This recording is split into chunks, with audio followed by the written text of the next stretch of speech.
Open your minds. Hours of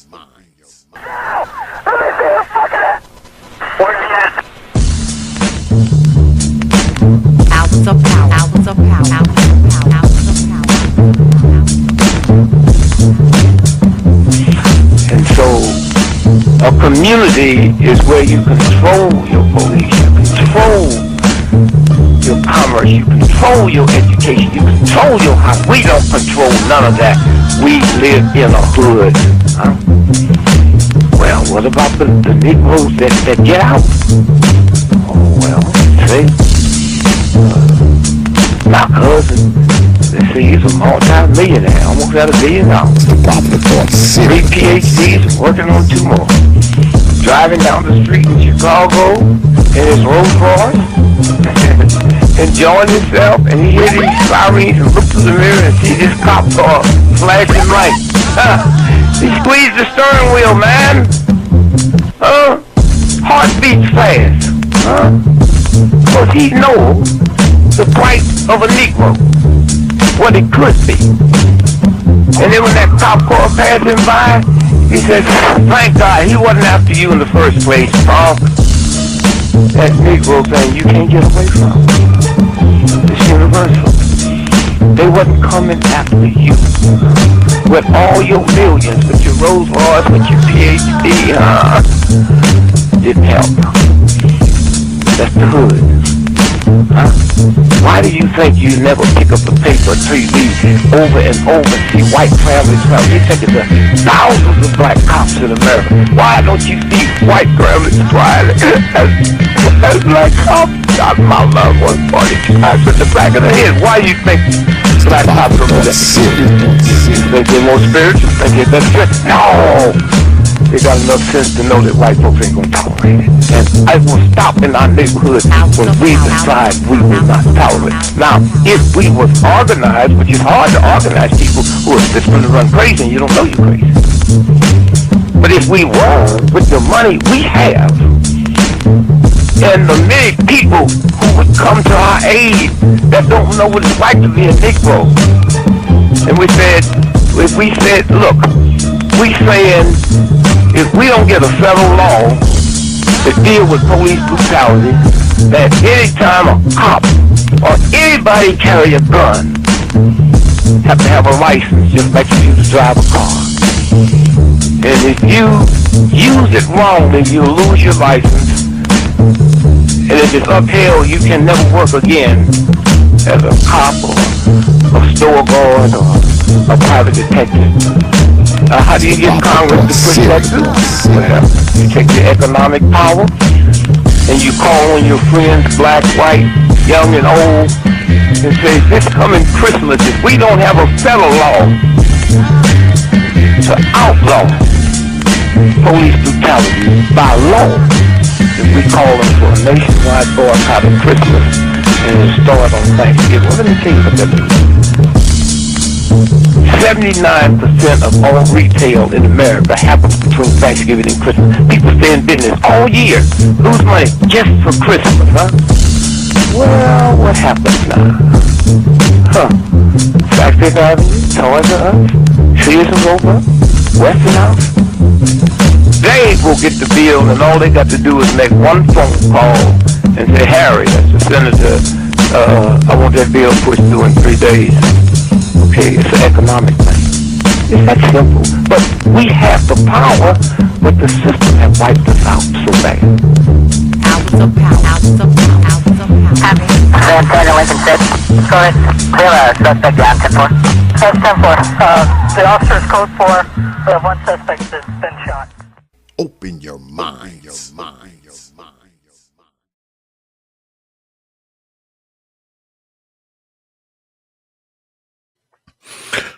And we are back. Peace, folks. Welcome back to another edition of the Proper Thought series right here on the old T.P.O.T. YouTube page. I'm your host, X, of course, but you knew that already. That's why y'all black asses are here. Tonight, special guest tonight, the one and only Charles Faulkner will be here. and we'll be talking some cop stuff, folks. But before we get started, y'all know I always start the stream off with thanking you good folks for your likes, your shares, your views, your subs, and of course your hard-earned pennies, nickels, dimes, quarters, and 50-cent pieces. Because I realize, man, you don't have to do it. You don't have to show up to these goddamn streams. You don't have to watch these videos. You don't have to share them, like them, or sub to this damn channel. And you definitely don't have to drop your hard-earned coins on this platform. But you good folks choose to do so, man. Night after night, week after week, you are here where you can be anywhere. I appreciate you good folks. I don't take you lightly, man. I never have and I never will. You got my word on that. I'm humbled. I'm honored. I'm thankful for you good folks. All right. All right. So let's get at it. But before we get started, because I know people are going to be coming in, and I know certain people probably have some type of issues with law enforcement. I mean, I have issues with law enforcement myself, but Brother Faulkner is a law enforcement professional. He is a guest of T.P.O.T. So don't even think you're going to get away with disrespecting him here. And you can disrespect him all you want, but you're not going to do it here. Because I will block your black ass. Yes, I will. And guess what? My mods will too. All right? So don't get crazy up in here. And don't show no disrespect up in here. Because it will be dealt with. Either by me or moderator. And then, of course, there's this. T.P.O.T. Respectable. Making sure my chat room stays respectable. Oh, yeah. He's watching you, Negroes. He's going up and down. He'll be checking that chat room all night. So be careful what you write. Because the old T.P.O.T. Respectable will be watching.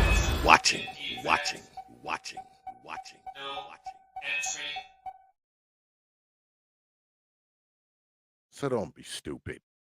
Just don't. But anyway, yeah, we're waiting for yeah, Brother Little Rock. You know what it is. You know what it is, boy. The bot takes no prisoners. Because see, the bot is like me. He doesn't like disrespectful Negroes. He just doesn't. He just doesn't. So, you know, if you're a disrespectful motherfucker, this is probably the wrong place for you. Yeah, this is probably the wrong place for you. Go somewhere else with that bullshit. Go somewhere else. That's all. Just go somewhere else with your stupid, disrespectful BS. That's all you got to do. Because over here, that shit don't fly. It doesn't fly. I don't know what people do in other people's chat rooms, and I don't give a shit. But over here, motherfuckers don't get to do whatever they want to do. Not in T.P.O.T's chat room. Absolutely not. Absolutely not. Negroes. Because it's just like being in my house.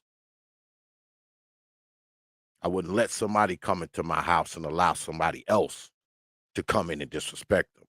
It wouldn't happen. I would show your ass the door. Same rules apply here. And if you don't like it, too fucking bad. But anyway, let me see who we got in here because I did send Brother Faulkner the link. I might have to hit him up. I might have to call him right quick. Because he might have forgot. I did hit him up earlier. I might have to call him. Because, you know, I'm ex. You know, I do have the brother's phone numbers. I might have to hit him up, y'all. Might have to hit him up. What's good, brother Quappy? I see you up there, man. Who else we got in here? Brother Little Rock, long supporter of the T.P.O.T YouTube page. The good mother is in the house. What's good with it, good mother? And who is this? Believe on the Lord Jesus Christ? You knew. I'm not used to seeing you with a name that damn long. Brother Obadiah is here as well. What's good, folks? I might have to call Brother Faulkner because he might have forgot. He might have forgot, y'all. Let me hit him up. Right quick. Hopefully he ain't out on patrol or some shit. Let me hit him up, y'all.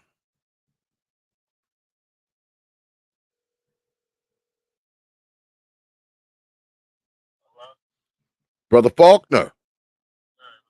What's good with it, man? It's X, man. We live, man. Okay. All right, I sent it already. Check your emails. Oh, my man.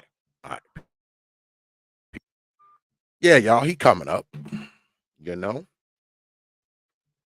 He is coming up. So, what's been going on, man? I mean, y'all have seen some of the cases, and I'm going to ask, of course, I'm going to ask Brother Faulkner about some of these cases, some of these police shootings and alike. But we also going to talk, some cop stuff, man. Y'all see the title, good cop, bad cop thing. Y'all see that. We're gonna get into it, man. We're gonna get into this whole policeman thing, man. I'm gonna try to cover as much as I possibly can with the time that I have, folks. So that's what we're going to try to do. We're going to try to cover as much as we can with the time that we have. All right. Negroes. Is that all right with you, Negroes? Is that all right?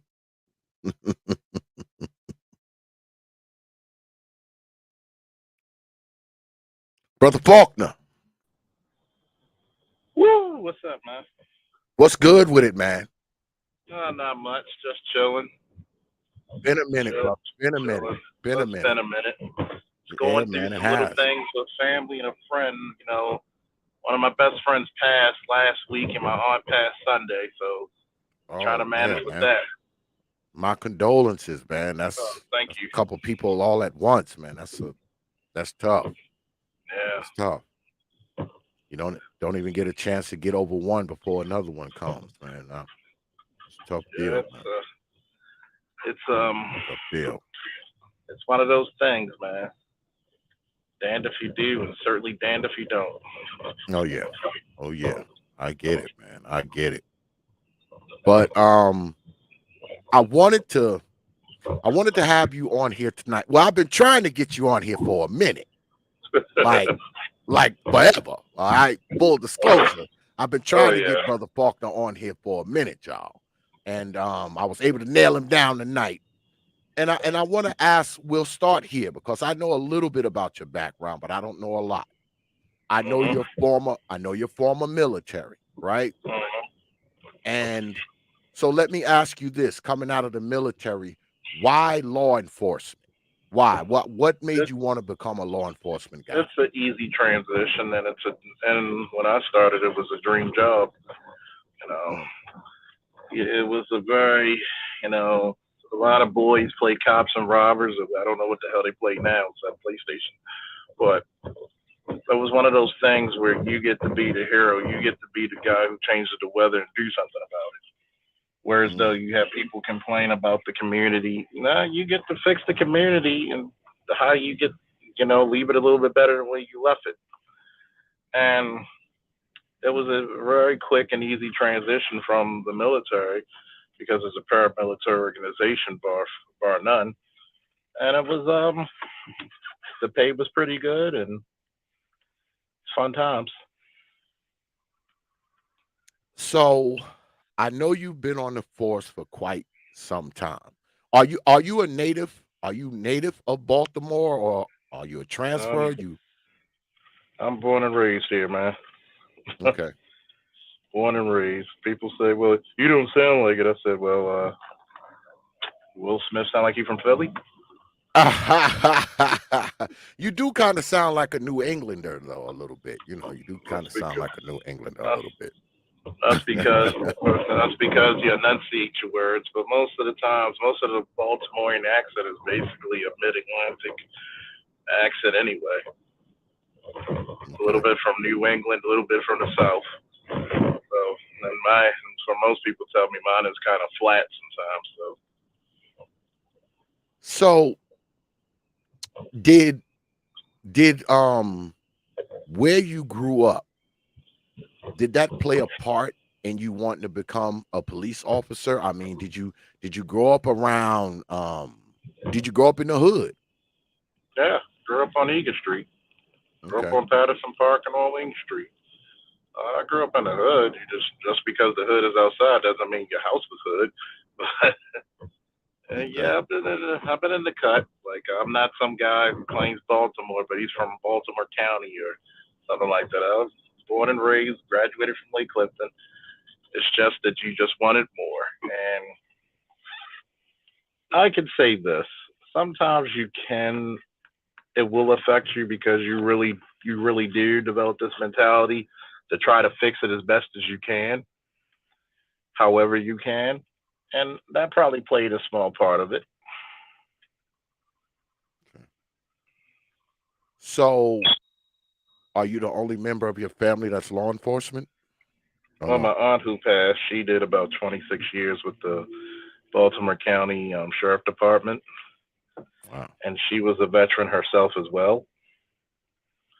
So it was nice having myself, my nephew, her, and my father, who were both veterans, last Veterans Day. So that was pretty nice, and it was pretty fun and a lot of shit talking, a lot of good jokes too. So So let me ask you about some of the recent stuff, because I know you're in tune with what's going on. Some of the recent well, let me back up. Let me back up. When it comes to seeing these police shootings, and I know, we see some of them, and some of them are the quote unquote good shoots, and some of them aren't. Does that hit you a particular way because you're a law enforcement professional yourself? um, yes and no. You learn very quickly in this line of work. Let a lot of stuff roll off of you like water off of like a raincoat. Some things I look at and I'll be like, you know what, case by case scenario. It's a good shoot, it's a bad shoot, or it's a bad incident.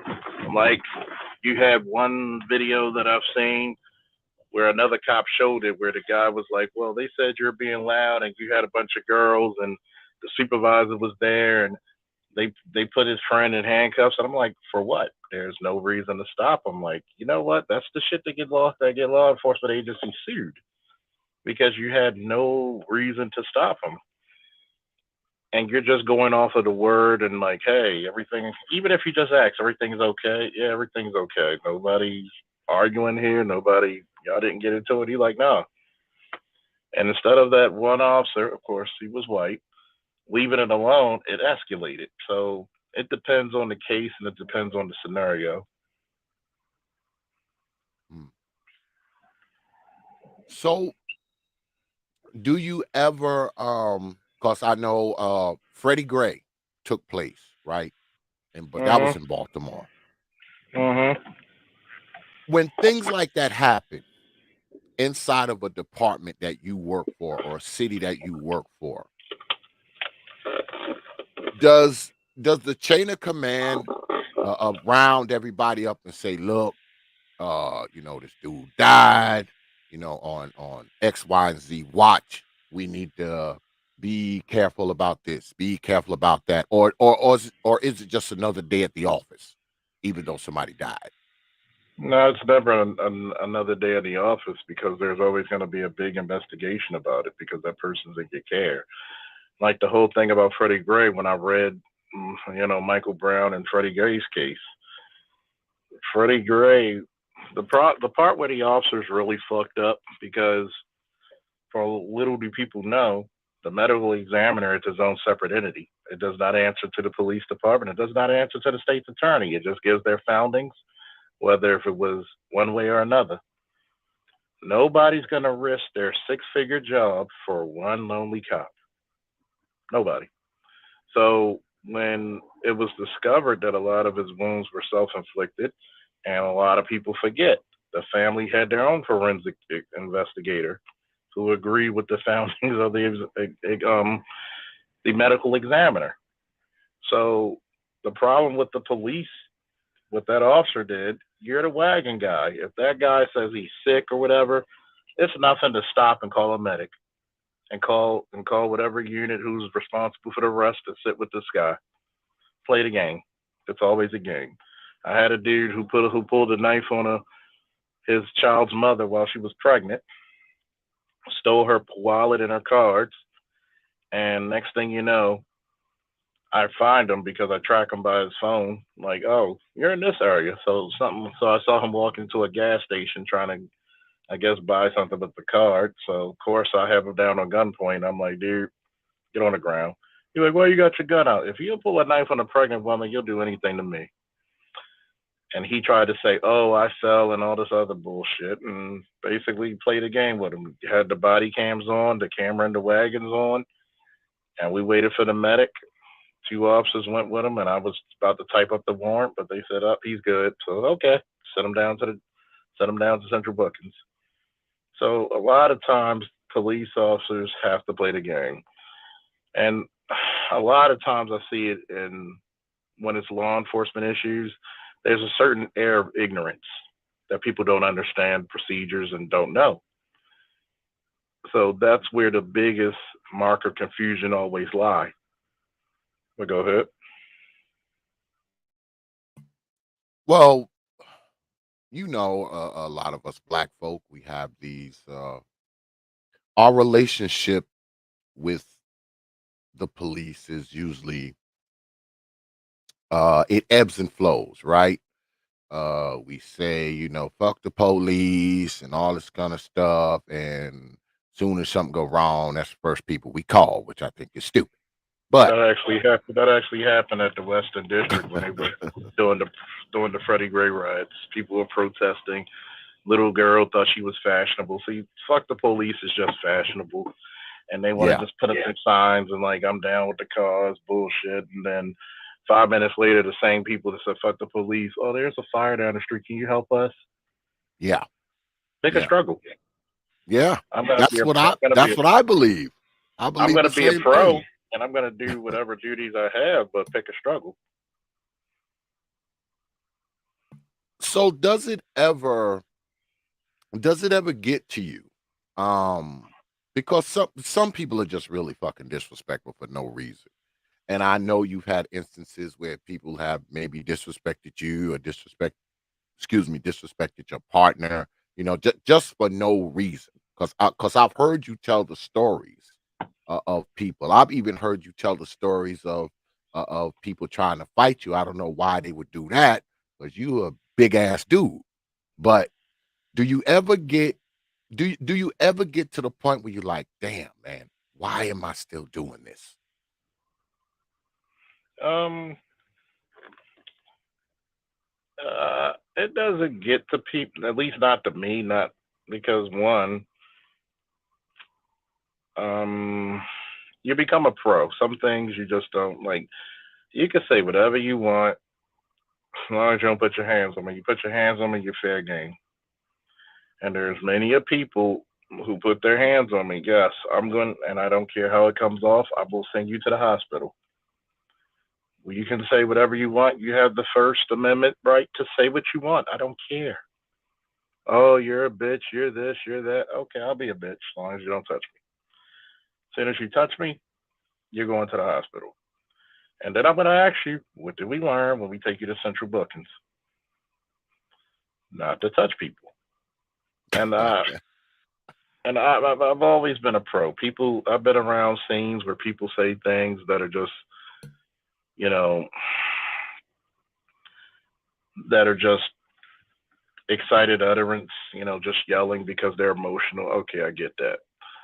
And most people apologize after. You got some dudes who think it's popular to disrespect the police because you have these lackadaisical laws that says, oh, you could do this or I could do like I tell people sometimes I'll just leave. Oh, you want to be disrespectful? I'm gonna go. I'm not gonna argue with you. Figure out your own problem. Well, why are you leaving? No, no, no, no. You don't need me. Until you can talk to me like a sensible human being, I'm gone. I'm not here to take your disrespect. So, it's with practice. And then you have to have a certain temperament too. I don't believe people with a hot head should be in the police department. People who get easily annoyed or like sometimes you just need to either work out, play video games, maybe both. Maybe take a puff of cigar, maybe a little bit of cognac. Calm your ass down. It's not that heavy. Go ahead.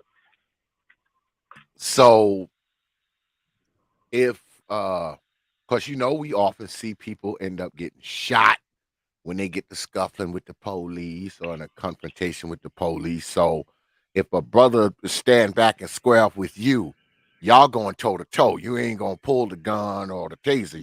Y'all just gonna square up and y'all gonna fight. It depends on the circumstance. Okay. It depends on the circumstances because one, if you how many gun calls do a cop go on? All of them because he's bringing a gun. You think people don't train to try to take your gun out your holster? Mm. And let's talk about reality. There's guys in prison who train for that shit to take weapons from correctional officers or police officers.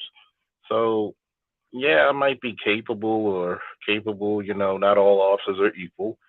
There are some who outclass me, and you know, I've been known not to get my ass whooped out front on terra firma. I like to keep it that way, But maybe because of my skill, my strength, my speed, my timing, my experience.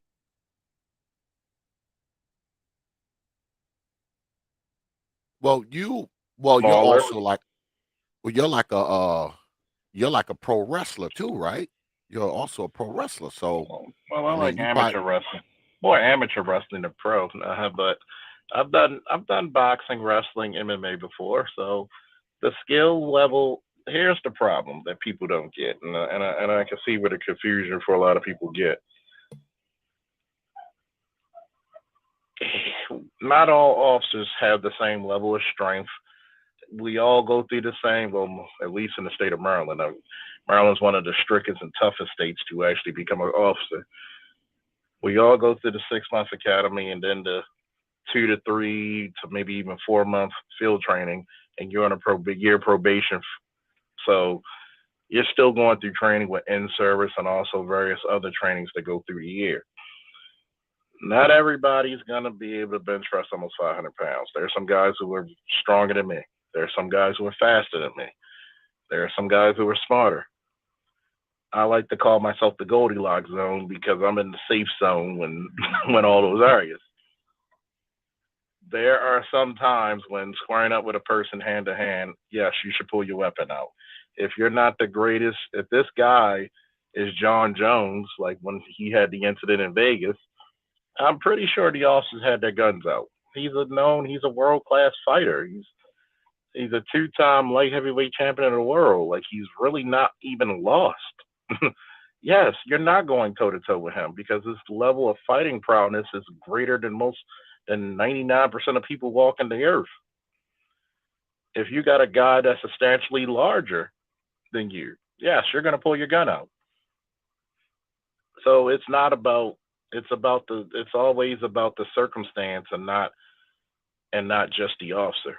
Things have to align to say, okay, like when I got in an incident on York Road in Woodbourne years back, the guy outweighed me by 30 pounds and he's grabbing my gun while he's on the ground.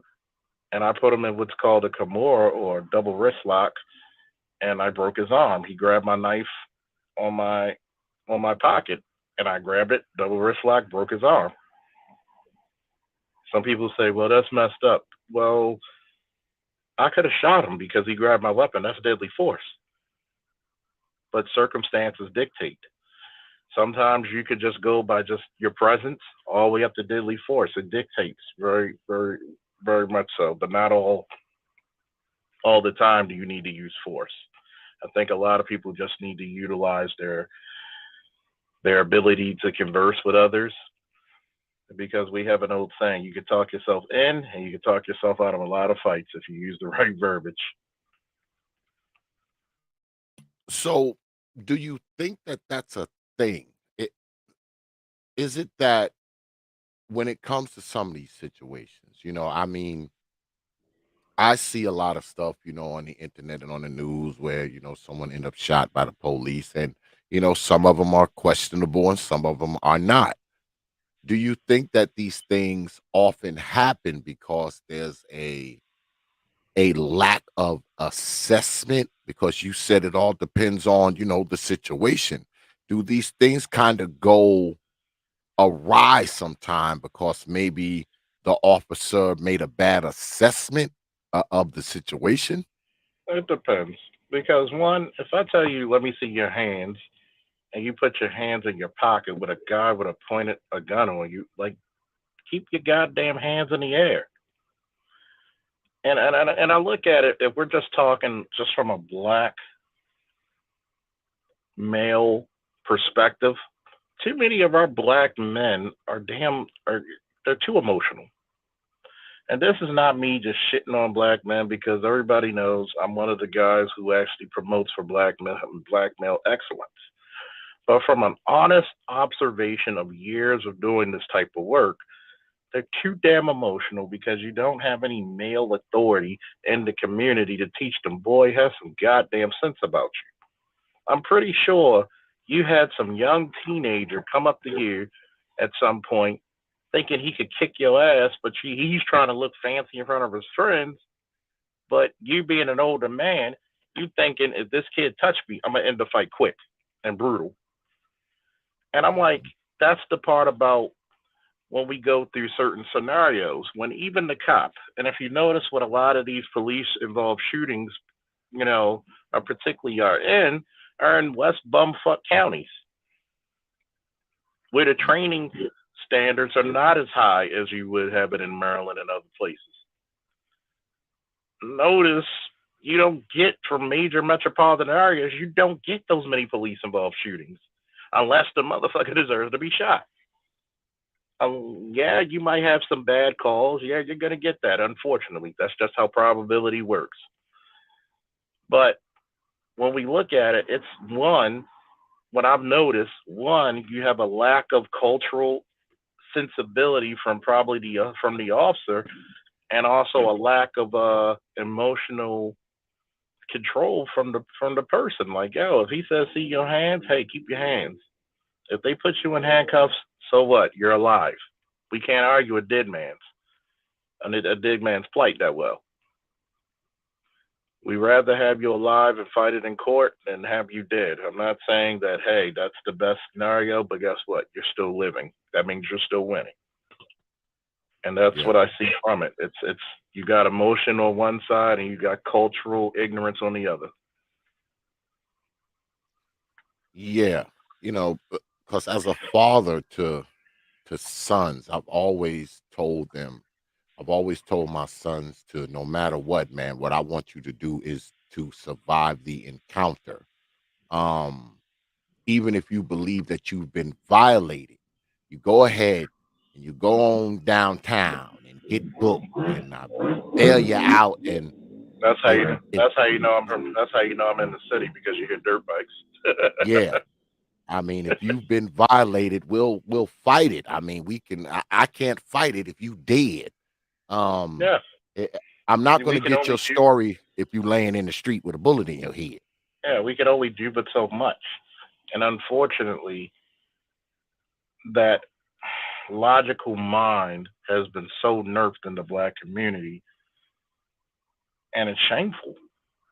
There's no goddamn reason why we have so many preventable deaths in our community. Let's take police out the minute, right?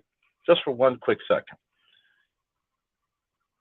And I hate using black on black crime because I think we should start saying American on American crime. Nobody ever says Asian on Asian crime, white on white crime, because but they treat it like just anything else in America. And by the way, we'll get to that black people 52% of the murders bullshit, by the way, because when chaos reigns, shout out to chaos. I've already proven that and debunked that shit.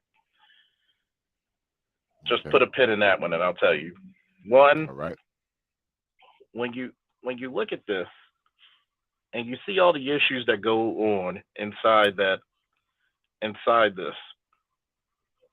if you had more logical thinking men in control of the situations, crime would go significantly down because men are the maintainers and the creators and the conquerors. We're not going to feel sorry for a young man. We're going to see mama will accept your mediocrity. Daddy going to accept your excellence. And when you actually put that foot,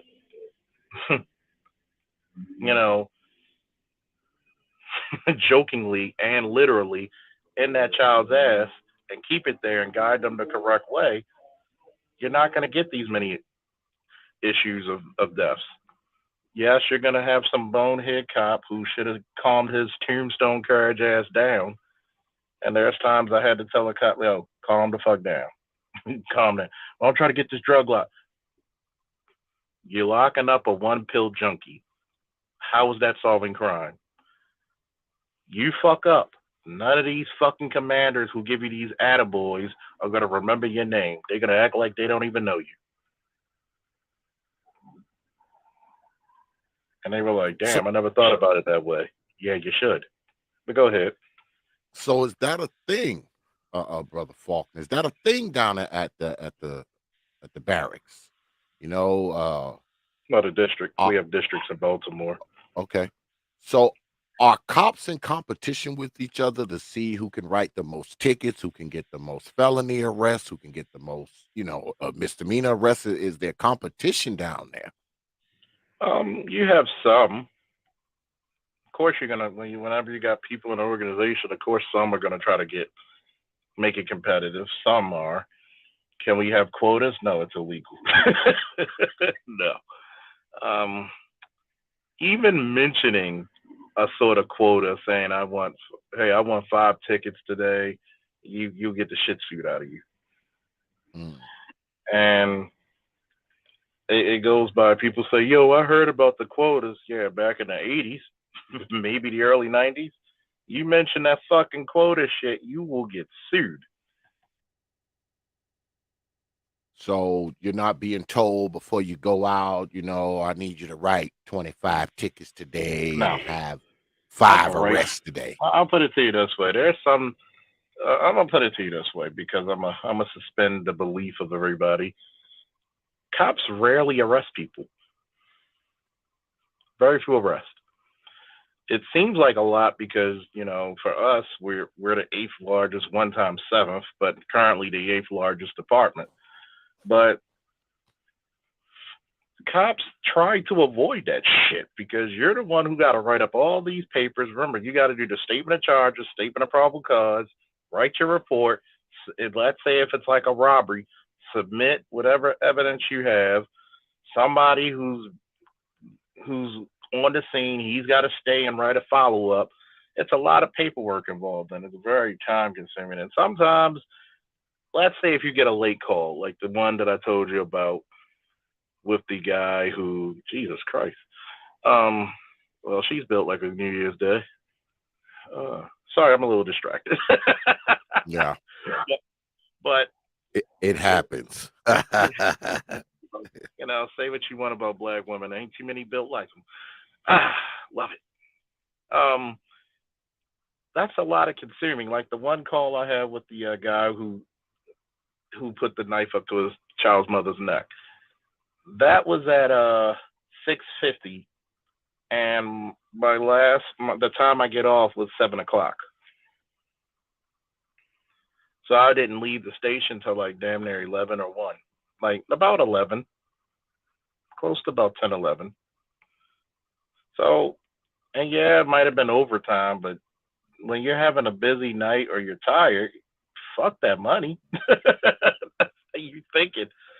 But it's no, there's no quotas. Nobody's gonna give you an attaboy.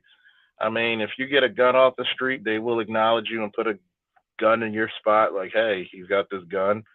But the competitions will happen because you're trying to put it in the right direction. If you can catch a guy selling a whole bunch of crack or fentanyl or whatever, hey, good shit. If you're going for a one pill junkie, you're not solving crime. You're not getting what needs to be off the street. Go ahead. Wow. So, do you ever run into, because we've always heard this, right? And I've seen this for myself. When I if you black cop and a white cop that are partnered up, often the black cop is the worst. He kind of shows out, in front of the white cop. He don't want to seem like he's showing any solidarity with you as a black person. So is that a real thing? Is that a purposeful thing that brothers who happen to be cops I haven't is seen it that a because thing? if anything, excuse the noise, but I haven't seen it because we kind of I've never showed out. Hell, I haven't seen too many black guys show out for the white boys. If anything, we were like the ones who like tell them shut the hell up, or we kick them off the scene if they get too pushy. Hmm. A lot of black cops. You do have some kiss asses out there, but for the most part, majority of black cops don't take shit off anybody.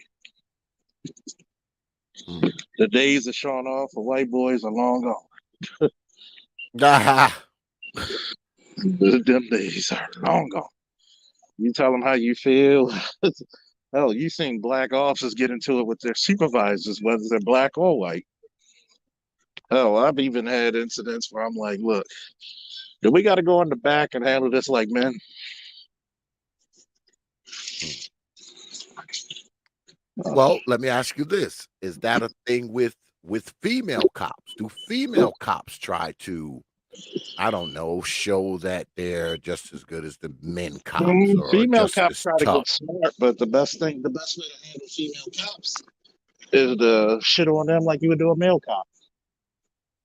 Hmm. I know that's not politically correct, but so the I had one try to talk about shit, and she's like, "You still got stuff, and you messed up the car, and I'm taking it over." I said, "Motherfucker, do you think I'm finished taking my shit out? Or maybe I should do like you and leave a fucking bunch of bones from a chicken box you eat, nasty motherfucker."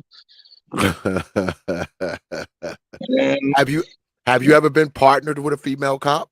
You ever been partnered up with one? well, in Baltimore, we ride in separate vehicles, so Okay. when we say Okay. partners, that means the people you working on the street or in the shift and the on the street with. So I had female partners, but we all ride separately. And once in a while, we might ride too deep. Well, the female cops, they get the same training as you guys, or do they got this special female training? Do they get the same training? The same training, yeah, females in my class. Hmm. No, there's no special privileges. You gotta go through the same shit as everybody else.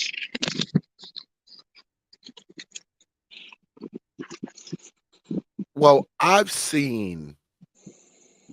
I know here in North Carolina, a lot of the female cops, they try to, I don't know, be extra tough or extra hard or extra, I ain't gonna take no crap. It just seems like they're doing, they make it overtly obvious that I'm the police. You know, I mean, I've seen that quite a bit here. Um, and it doesn't come off well. It doesn't, because it kind of inflames things, you know, when they come off like that. Because a lot of times, to be honest with you, I mean, when female cops pull up, brothers don't really take them all that seriously. To be honest, they really don't. They don't take them that serious. So for them to be overtly tough or overtly hard, or got their hand in a service weapon, with it unbuckled, that kind of stuff. What is all that about, man? Like, it seems like to me here, and I'm only talking about where I live, all right, because I'm in North Carolina. It seems like police officers have a tendency to, and I'm not going to say all of them because that would be a lie, but more than they should. They kind of walk up with, the hand on the gun, and, they got this whole adversarial kind of thing going on, especially the female cops. Now, they're kind of the worst down here. Yeah, they are. They're known for that. The brothers here aren't that bad. I've ran into a couple brothers here. I actually know a couple brothers down here that are cops, and they're not that bad. But the female cops now, oh boy, when they show up, boy, they could show up for a barking dog, and goddamn it, they got the hand on their gun, they got it unbuckled. I mean, what do you know what's behind that?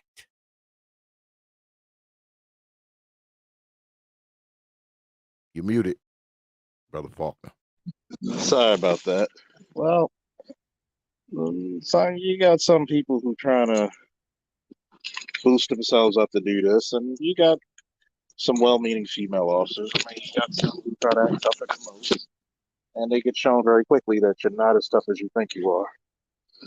Mm, Because the same 250-pound guy, the guy's got to fight, you got to fight. How yeah. long do you think she will last in a profession like that? Ah, So you'll speak with a lot better sense and manners, because you just don't feel like the bullshit all the time. yeah, well, Go ahead. the well, let me ask you this. Are there some cops that are just bad cops? I mean, they're just bad cops because they're bad people. No, that's the case for everybody, right? You know, they're bad black people. Yes. I'm sorry. I mean, they're bad because not because they're black. It's just bad because they're horrible people. Just some people, like other places in the world, slip through the cracks. Think about it. People will tell Yeah, me, well, the cops doing all this killing. But yeah, how many doctors kill people with malpractice? yeah, Nobody blinks an eye. yeah. Well, there's bad everything, right? How many black women were getting hysterectomies because the good old fashioned doctor told them to? How many? And well, there's bad everything, right? There's Yeah, bad there's doctors, bad in bad everything. lawyers, bad cops, bad, whatever, bad store clerks, bad firemen, bad, whatever there That's just is. bad. Yeah, It's just this is what the media attention will get. It's always the media attention. It's always because it's the biggest story. You got to look at like how the news is. They want the biggest story. They want the biggest thing to talk about, even if even if it's not true. Even if it's not true, they'll still put the story out or the investigation is still out.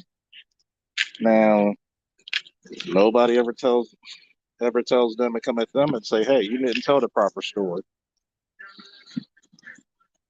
do you think police misconduct is overblown in the media? Do you think they overblow it?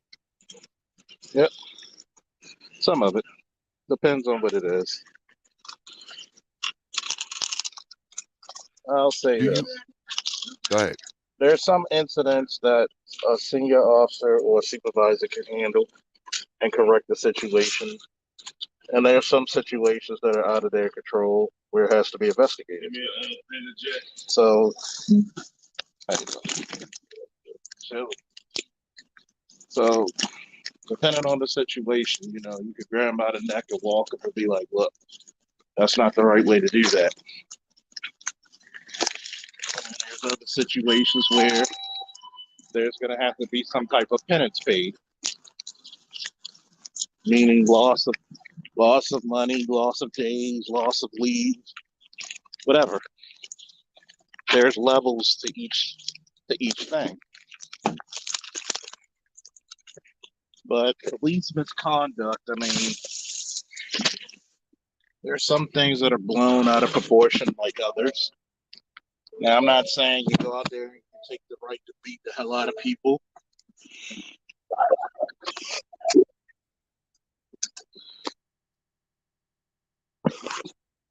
Like, I'm not saying you do any of that, but there are certain levels that you have. That's why they have a chart where people, certain punishments, like if you do something that's horrific or criminal, you could be terminated. Hey, can you hear me? Yeah, I can hear you. Okay. Well,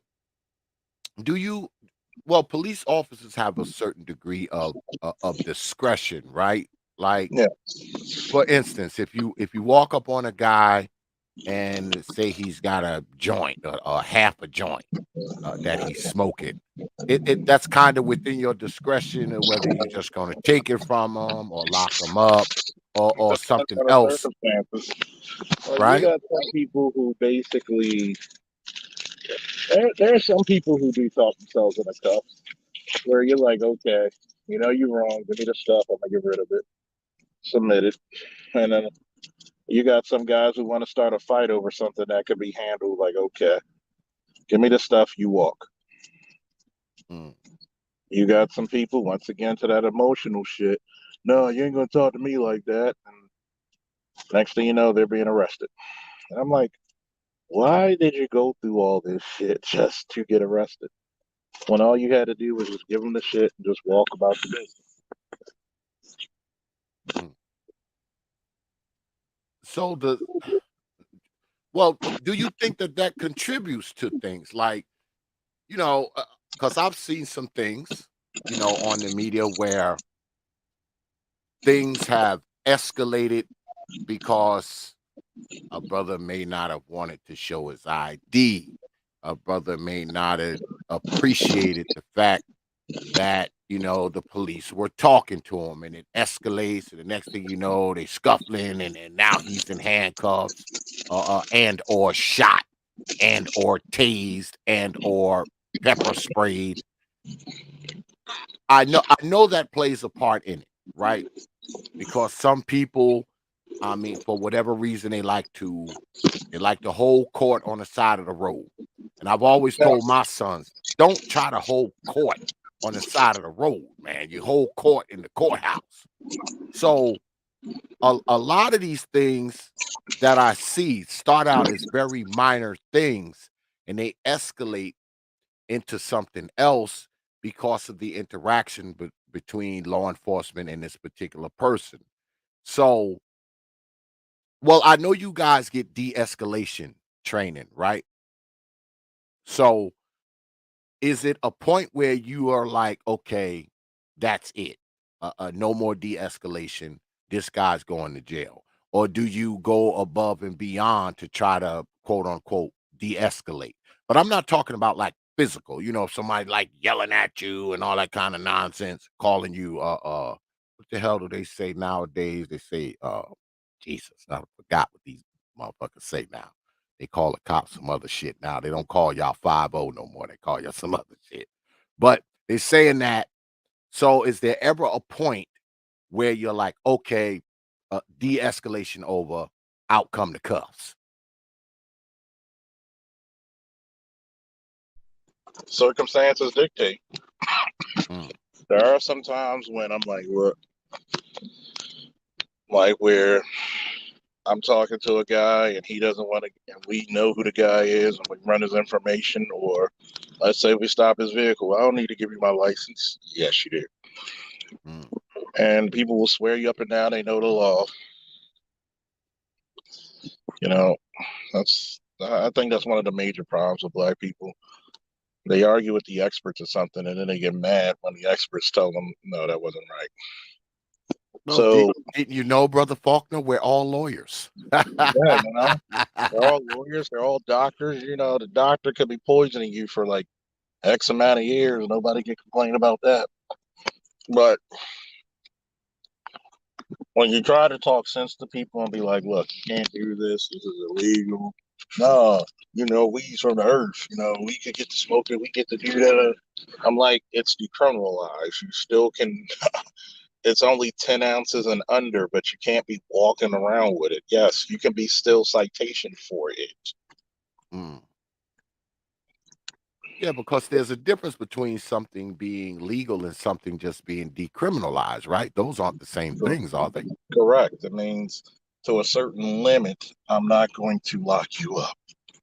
Mm. But once you pass that limit, you're subject to arrest. And even under that limit, you can still be fined instead of arrested.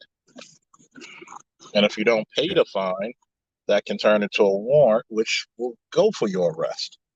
Hmm. Yeah, I think we need to understand those things, man. I think people think that, because something's been decriminalized, that it's automatically legal and nothing can be further from the truth. Because I have a couple law enforcement people in my family, and I talk to them about this kind of stuff. Um, well, let me ask you this: have you ever ran into, those guys? They like sovereign citizens. They ride around. They got a license plate made out of notebook paper, and Yeah. on it says, "Do not, you cannot impede me." Something, something, something, and you can't do nothing to them because they got this homemade freaking ID that says sovereign. That says sovereign citizen on it. Have you ever ran into those people? Um, I've ran into them. 99% of them are very silly, but sovereign citizens can be also very dangerous to law enforcement. They Mm. don't recognize the police, but they recognize the sheriff and his deputies. Oh, But okay. and they also carry a lot of firearms because they don't respect the laws that whatever. They can be very silly because they're just making up, some of them are making up shit as they go. Some of them have their little bylaw books. And I'm like, wait a minute, you had sovereign citizens one time rob a bank full of American currency, but they don't recognize American authority. Pick a struggle. Yeah. Now that's just stupid. Pick a They struggle, don't man. they don't recognize American currency. So, I mean, what happens when well, have you ever been like on riots? Like, cause I know police have different jobs and different divisions and all that kind of stuff. Have you ever been like in the middle of like a riot?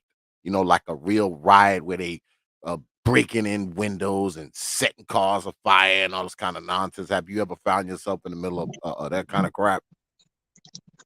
The Freddie Gray riots. Mm, And it's funny. I always looked at it weird because as long as there's police involved, we're going to riot. But if we're talking about Mackenzie Elliott, who was a 3-year-old who was shot playing on her porch by two idiots arguing over clothes from some scutterbucket who was messing with both of them at the same time, and she gets hit by a stray bullet, no riot, no protest. yeah. I'm the type of person keep the same energy. The same energy you will ride over a police involved incident, the same you should do when a little girl gets shot, a 3-year-old at that. Yeah. But yes, have I been involved? Yep. When they did the protest in front of the Western District, I was there. When shit was falling apart, I was there. We had the shields, even though, in my humble and professional opinion, if you're noticing that you have all this racial tension and all these riots going around, you would think, one, you would try to de-escalate things, and then two, you would actually have your officers prepared with proper riot training and equipment. Mm. But what do I know? Well, when there's quote unquote racial tension in the streets, in the city, does that racial tension bleed over into the department or no? It depends, because are there going to be racist cops? Yes. There's nothing you can do about that. They're gonna, you're gonna have fucked up elements seep into all walks of life. Now, if they're doing something racist or something like that, yeah, they're gonna get checked. That person, nah, you're gonna get checked, especially if it's a black officer. I don't know too much about about the Hispanic ones or the Asian ones, but by a black officer, you're gonna get the shit checked out of you. Mm. So it's not as much, even though people have their own political ideology, their own racial background, their own religious preference. We, for the most part, we try to keep as much out of it, even though we talk about it. And I said, the issues is that you got cities like Baltimore, who has pretty much a 70% black um, demographics, Hmm. but you still only have 43% of officers. The majority is still 47% white. Something seems to foot about that. So you telling me you couldn't get a 70% police department at least? Why? You're not hiring from within your own city, and that's where a lot of the problem lies. Yeah. How about that? Like, that should be more of a thing, right? That the cops should come from the community.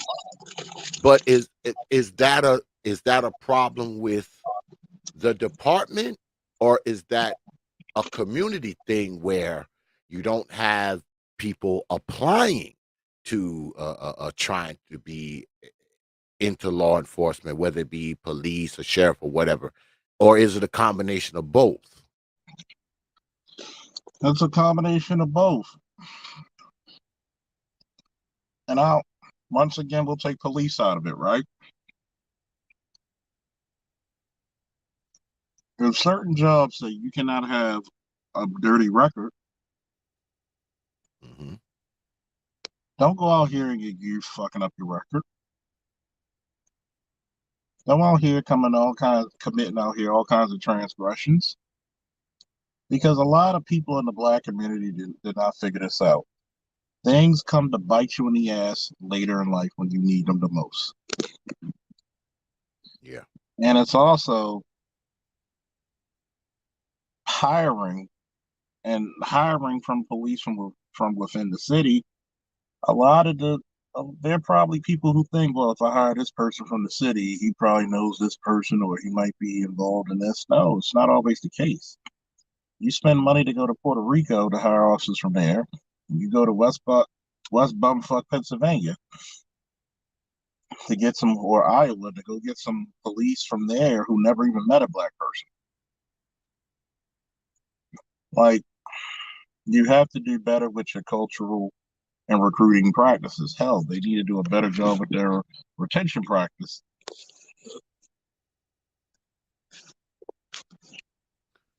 Well, let me ask you about this whole defund the police thing, um, which I think is stupid, by the way, because I've heard people talk about it here in North Carolina. I've actually heard people talk to the point where, oh, we don't need the cops here. We can police ourselves, which is utterly ridiculous because most of these goddamn Negroes can't even police the four walls that they live in, but somehow they're going to police the city.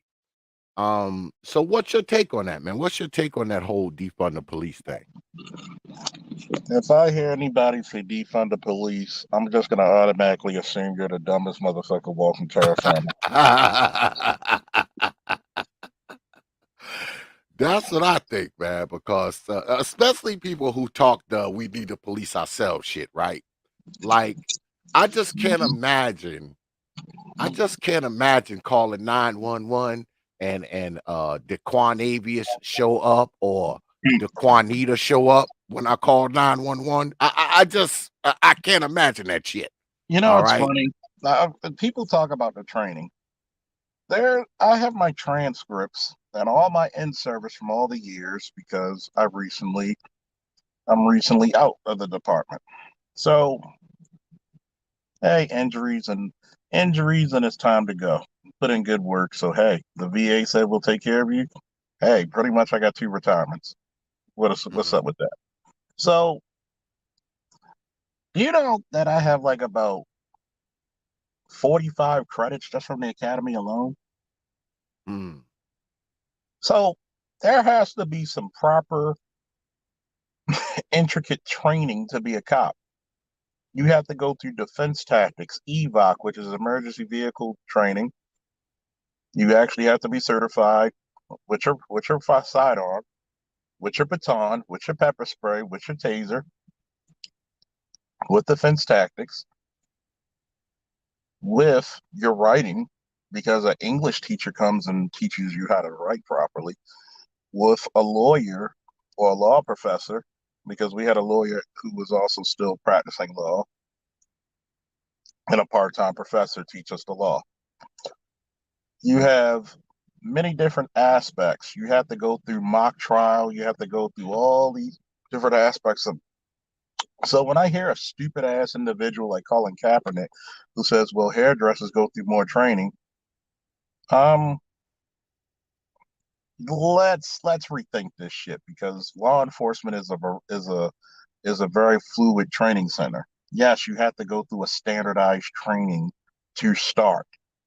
You got people who have been detectives for God knows how many years. You have people who've been in patrol for all their career, like I have, which, trust me, when you're patrol, you're the everyman. There's not too much I can do. Like, the detective units have always asked, come on, put in for it. Nope. Mm. They're like, you'll be perfect for it because the greatest respect you could get about your reports is when a detective, a robbery or shooting detective has your report and he says, "Oh, it's Faulkner, so I don't got to read this shit." They're like, "Why are you not going to read it?" Because he's grammatically correct. Everything's going to be chronological order. The I's dotted, the T's crossed. He says, "I know." He says, "There's certain people I know that I got to call them to the district and say, okay, this shit doesn't make any sense." He says, "You." He said, "When you came to the scene of a shooting, we stood around. You were the one conducting everything like an orchestra. You told the officers to do a canvas. These 2 officers do knock and talks. This officer followed the victim. You went to interview the family." He said, "By the time we were there, we were smoking cigars and had one waiting for you. The sergeant was even there, like, yo, I ain't got to do shit." So when you've been in patrol for so long, everything becomes automatic, and that's what we're missing. We're missing people because one of the issues is that you have too young of a climate in patrol, which is the number one officer you're going to meet out of any department anywhere is the patrolman or patrol officer, since you do have females. The more experienced that patrol person that you have, the more you're going to get out of that officer. And there are some quick-witted, rookies going out there. But guess where they learning it from? You got to have a want to learn, and they got to have a open ear to listen. See what I mean? You can't go out there guns blazing, you know, hard charging. Sometimes you got to be like, wait a minute, rookie, you got to slow down. Can't run. Why run to one when you can walk to them all? Yeah. Do you find yourself as an officer doing some armchair quarterback. And when you see these instances where, the cops may beat somebody up, or maybe a cop gets shot, or maybe a cop shoots somebody else, you look at it and be like, damn, if he had a did this, or he hadn't have done that, this would have turned out differently. Do you armchair quarterback, cops that you see like on media and TV when something, bad goes wrong? Well, you should have after action reviews, whether if you're on the scene or not, or if it happened in another part of the country, because certain incidents are going to spread. Like the whole riot thing, it felt like boom, this riot happened, boom, this riot happened, this riot happened. It was just the season for all that shit. You should be able to Monday morning quarterback because any smart department is going to have an after action investigation with their scenes and also comparing notes with other agencies to prevent or to either one, prevent the issue from going on, to B, encourage what went well, and C, to disincentivize what went not so well. And that's just Mm, smart planning. Sometimes sometimes you're in the thick of it and you can't really plan for it, but once you're out, you should have an after action review or sit rep for all you military people, situation report, and see how you can conduct that better each and every time because you'll never reach for perfection, but you still chase for it. That type of sense. mm. I think Do somebody in the chat that said the real Cynthia. All cops are bad. They violate civil rights every day on the job. And this person is probably the same type of person who says all this BS. Yeah. Well, I mean, I don't believe that. All right. And I don't just say that, because I got cops in the I'm family, su- or know I'm some. I surprised I'm don't not. believe that. I'm surprised I'm not a moderator on your chat. I think But, you are. Well, you are now. yeah. Um, I just see. This is the thing. I think this is where we go wrong, right? Where we say, okay, all cops are bad, all cops are trying to kill you, and all this kind of foolishness, which we know is not true. Because if that was the case, there'd be a lot more dead black folks laying in the middle of the street every day. Um, but I Yeah. think we attack it from this blanketed. We lay this blanket across the whole police force, right? Hmm. We say the whole police force is out to kill black folks. The whole police force hates black people. The whole police force is racist. And when we say stuff like that, it's actually kind of stupid because, like I Hmm. said, if that was the case, a lot more Negroes would be dying than you see dying. So it just doesn't make any sense to me. Um, I think what we want to do, man, we like to set up these gigantic narratives, man, and and it's fear mongering too. All right. Whenever someone get on TV and say, "Oh, the police are trying to kill you," and all this kind of nonsense, but somehow there they go standing up there alive with 200 other people. So why Well, all of y'all still alive if the police is out here trying to kill everybody? Like, you I you got mean, to realize one thing, X. Nobody ever remembers when you help them. They always remember the negative because it's so easy to go negative. yeah, and see me, I got a problem with that, right? Because you always hear people, especially when someone's killed, right? If someone gets killed by the police, you hear all this stuff, right? You hear all Right. this shit, you see all these marches and all this kind of nonsense, right?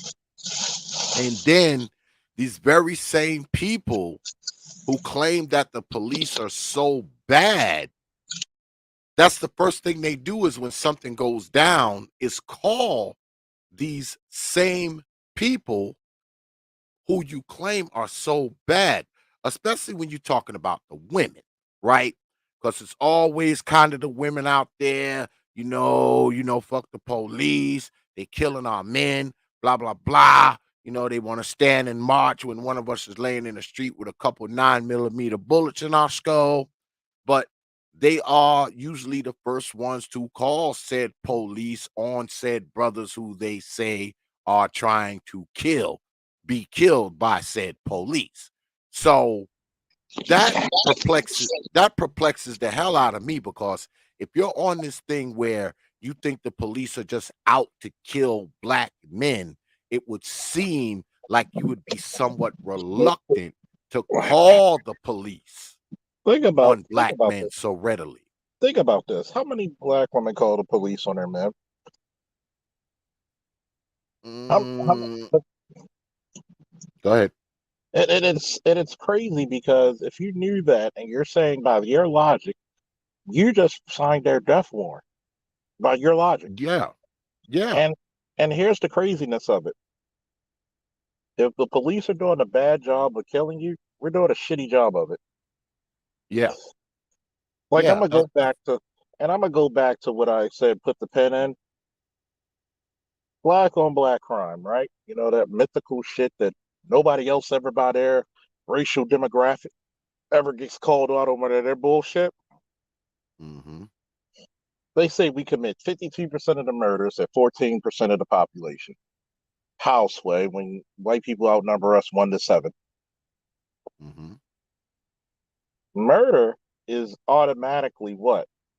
An aggravated assault by default, right? Pretty much. So why is it that we commit 52% of the murders, and when you look at the aggravated assaults by number, white people commit 100,000 more than we do? So somebody's not doing the numbering right, because have you ever noticed what was Amber Geiger charged with? She was charged with what? Manslaughter, right? Was it manslaughter? It was She's charged. manslaughter. Okay. She should have been charged with murder. So does it get count as murder? No. Mm. See how people can finagle the numbers and the wording? Yeah, But because every time someone gets killed, it's not technically a murder. Every like time if I someone gets killed, like right? let's say for example, if I had to go to a scene and a guy was pointing a gun at a lady and I shoot him and kill him, that's not a murder. That's a justifiable homicide. It's not gonna be Mm, labeled as murder. okay. Now, if I go into that guy and the guy is, if I see two guys arguing, I pull out my gun and shoot one of them, that's murder. There's no Mm, justification for it. What she did, she literally went to a house, seen the house was locked, didn't even stop to think like, wait a minute, this ain't none of my shit. And she shot the guy while he was in his underwear, sitting down, eating ice cream, watching football. What threat did he pose? None. Why wasn't she charged with murder? Oh, I'm a crying white girl. mm, But you didn't see how justice played out, did you? How you had the damn correctional officer playing in her hair, and then the goddamn judge come down, both black women, by the way, and hug her. yeah. How many I, I brothers get that type of treatment when I they're thought charged with that was manslaughter or freaking murder? insane. I just thought that whole thing. We talked about the Amber Geiger case, man. I just thought that whole thing was insane. But You know how many cops just thought that was some bullshit. Even white cops said that's some bullshit. Throw that bitch under the jail. You know but it's bad doesn't when white cops actually say that. doesn't a lot of that have to do with like the district attorney and the state attorney, and don't they have a lot to do with that? The reason why it's manslaughter as opposed to murder, or whether it's involuntary homicide, or the different degrees of murder. I mean, a lot of that has to do with like the district attorney, county attorney, state Another, attorney, it's right? not just the district. It's not just the district attorney. Even though in Baltimore we have a state's attorney, same Hmm. thing, different name. Hmm. Um, you can charge anybody as much as you want. Doesn't mean it's going to stick. Hmm. The evidence has to match the charge for it to stick. That's why they charge you with all these things, because they're going to charge you if you get them charged with murder. First degree murder, they're going to automatically stick second degree. They're going to automatically put manslaughter. They're automatically going to put first degree assault, which is aggravated assault. Second degree assault, because in every first degree assault is automatically a second degree assault. They might put in reckless endangerment and all this other shit. To me, it should have been a murder case. It should have been a murder charge and conviction. But, you see who's protected and who's not. You had a black officer who in Baltimore was involved with a guy off duty. The guy was a Marine and he was drunk and he was fighting this officer who was a smaller stature. And the guy was like, and the Marine was actually, being handsy with one of his friends, and he's trying to be like, yo, go ahead with that, stop it. So the Marine, who was bigger and stronger than him, was tossing him around and put him on the car and was choking him. So he took out his weapon and shot him, and they charged him with murder, which I think was bullshit. But and it's funny because when you have an anti-settlement sediment of police, it's one thing to have it with the citizens, but it's another thing to have it with the politicians.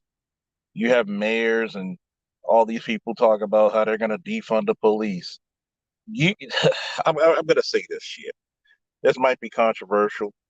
You already got a problem with crooked politicians already. You really expect them to take money out the police department and put it somewhere in education? You niggas don't even read books. Niggas are stupid. If you believe that, that I got some lakeshore property in the middle of Harlem to sell you. So I'm really thinking you're going to take away things that the police need to protect you or your family when you can't protect them. Instruments that they can use, which is less lethal, which I do support more less lethal training. But that firearm is always going to be needed in case that less lethal doesn't work. And I'm just thinking to myself, more less lethal training, more training experts to de-escalate shit, more funding for hiring more cops so it doesn't take 10 minutes, it could take 3 minutes, which means that's a lot of minutes to be getting your ass kicked, by the way. And his backups coming on average 30 seconds after him, you have more square footage of police to actually assist and help you. Yeah. And when we actually think about this with a clear strategic mind, which historically Black people have lacked, at least not since the goddamn 50s or 60s. Matter of fact, my parents were supporters of the Black Panthers, 70s. 50 years, we haven't been thinking logically. We think the police is our biggest issue, but only 10% of our boys, when they reach the 8th grade, can read on level. Come on. Yes, the police have their issues. No one wants to talk about that. No, yes, I'm the first person to tell you. Police departments got their issues. And sometimes it fucking sucks. I'm the first person to tell you that. One thing you can never call me since I've been on these YouTube streets is a goddamn liar. Even when, shout out to Professor Cerulean Gray and myself came up with the Great Faulkner Initiative, you would think in the Black manosphere alone, that would promote more military service, more police fire service, more STEM service for young Black boys who are the most unemployed, the most disenfranchised, the most when it comes to homeless. Every goddamn rating and every criteria you have for a Black boy is damn near negative. But yet, there's more police who show more love to Black boys on average than his own goddamn family. So y'all play video games with these kids and visited these kids in these group homes. You ever notice you have way more boys group homes than girls? Because they know that little girl, if she gets pregnant, she's going to bring in some goddamn stamps, some money, and some benefits. But what do you say about the boys? And you wonder why they're going to go to a life of crime. You're not hiring them. That boy's dream could be a goddamn police officer, firefighter, a soldier, a computer analyst, whatever. But how many times do we go in this community and we rob our own young men of their dreams? Yeah. Defund the police. You already defunded education. What else can hurt? I'm going to stop. This mic too hot. Yeah, defund the police shit is just stupid to me. But shout out to brother Lionel Player One with the $5 super chat. He says, yeah, defund the police, the dumbest thing ever said. The same people marching, chanting next to you will be the same people robbing you at gunpoint. I appreciate that, brother Lionel. You get this.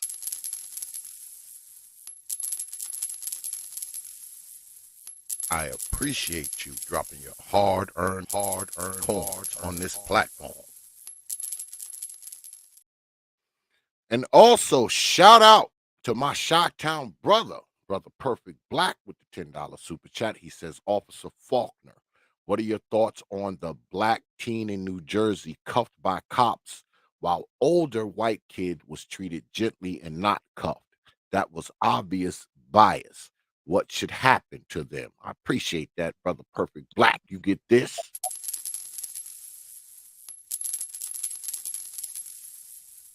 I appreciate you dropping your hard-earned coins on this platform. So how about that, brother Faulkner? What's your take on that particular case? I'll answer it politically, then I'll answer it very candidly. Okay. If they're both suspects, they should have both been handcuffed. If they're both involved in a fight or whatever the circumstance is, they should both be handcuffed. Mm. They should be suspended for that shit and made to go to training because that's implicit bias. Yes, they should have days canceled as well. If you're going to treat one one way, you better treat the other the same. I've arrested many of women. I've arrested many of white folks. You treat one way, you treat them all the same way. Now, the candid, y'all deserve to get your ass beat. And I'm not promoting violence against cops because those are still my peoples.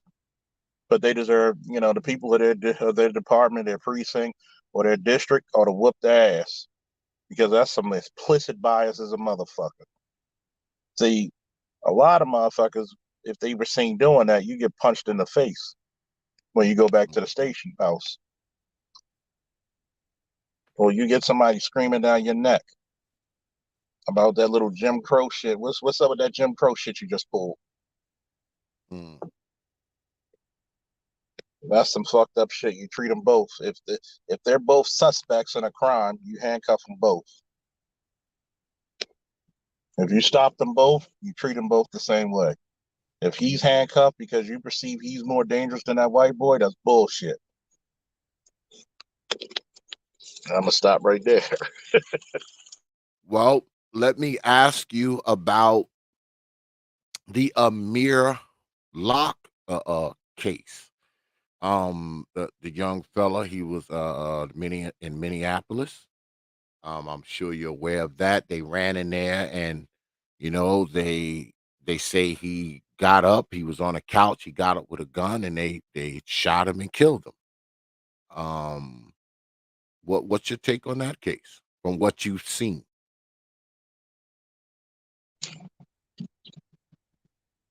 Was that the one when SWAT did a raid?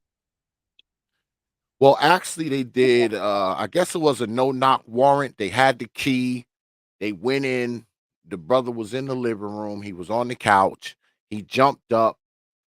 He had a gun in his hand, and they shot him. They shot him dead. They weren't looking for him. All right, they weren't looking for him. They were looking for someone else, but he happened to be in the apartment, and they shot him dead.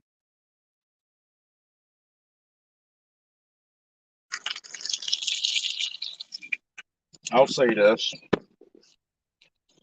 It's one of those crazy things where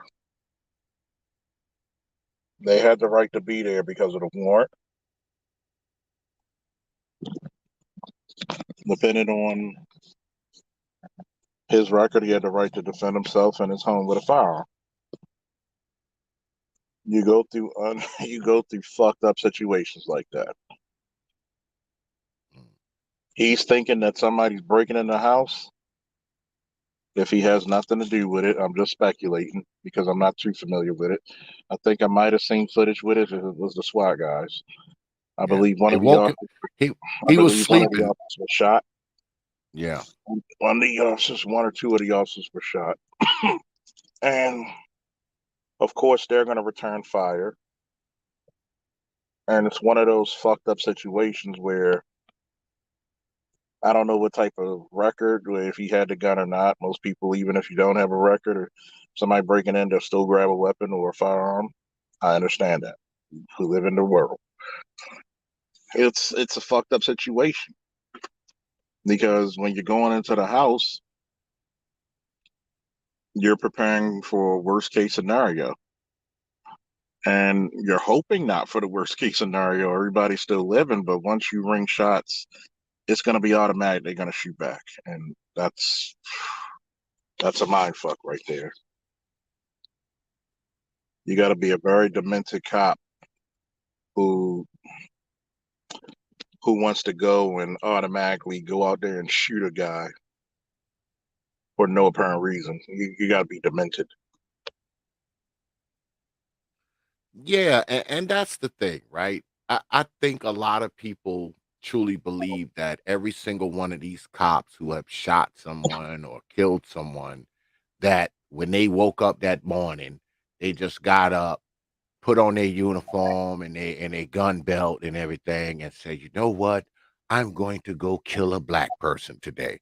That's almost how people kind of put it across, and we know that that's bullshit. All right. And I'm not a defender of the police when they fuck up. All right, I'm not. All right, because I know people aren't Neither am perfect. I. Yeah, Neither people am fuck I. up. But this Sometimes case, you this go ahead. case here is one of those really. I don't know the dude's record. It doesn't really matter, but it's an unfortunate circumstance where if you took you in a situation or put me there, or you put a white boy there, if he thinks his house being broken into, what are they gonna do? Any other fucking American male would have done the same damn thing. It's unfortunately he got shot. It's unfortunate the officers got shot.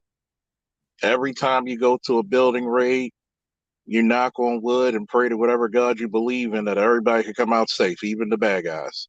But unfortunately, when you've been in this line of work and you're dealing with firearms and you're dealing with people who have good intentions, bad intentions, or ugly intentions, things are going to happen. And see, the problem is with law enforcement, like the military, it's like a mechanic, right? When you turn your car into the mechanic, first thing in the morning, is his uniform usually clean? Yeah. But when he comes out and you get your car, how does his uniform look? Dirty I as a know motherfucker.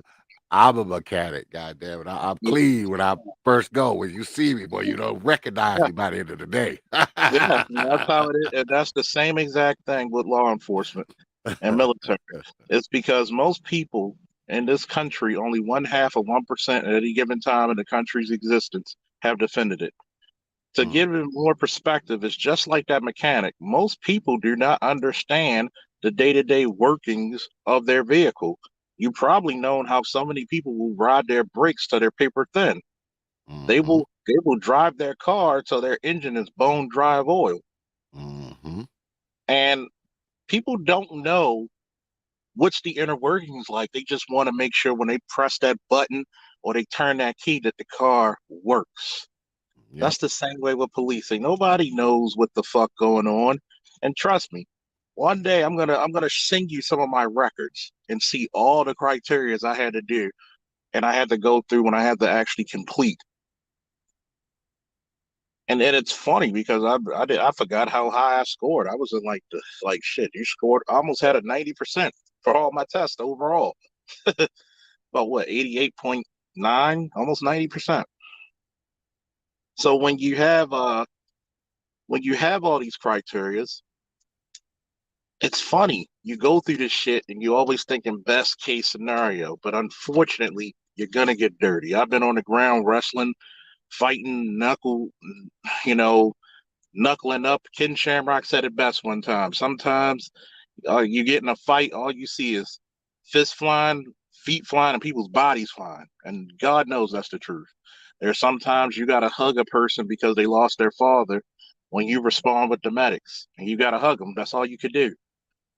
Sometimes you got to be there to talk to a little kid who's been sexually abused and fight the urge not to kill the motherfucker who's been doing it. It's a dirty job. Remember, there's things that one day may seep out of my mind that I got to be like, I got to make peace with it. You know what I'm saying? Yeah, And I wanna talk to you about some of that stuff, man. Some of the like quote unquote social work aspect of it. But let me get to a couple of these super chats. Shout out to Brother D Rock Den for the 4.99 super sticker. And Brother D Rock is also a member, so you get this. Outstanding. You just joined the page? Cool. You know it's appreciated.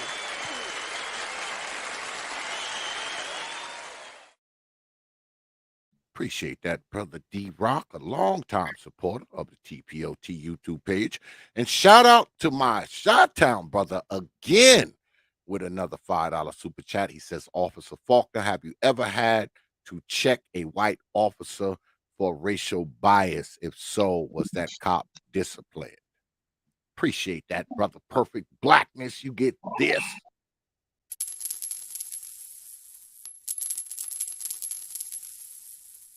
I appreciate you dropping your hard-earned coins on this platform. And also, Jer Marshall with the 1999 super chat. He says, Officer Faulkner, woo!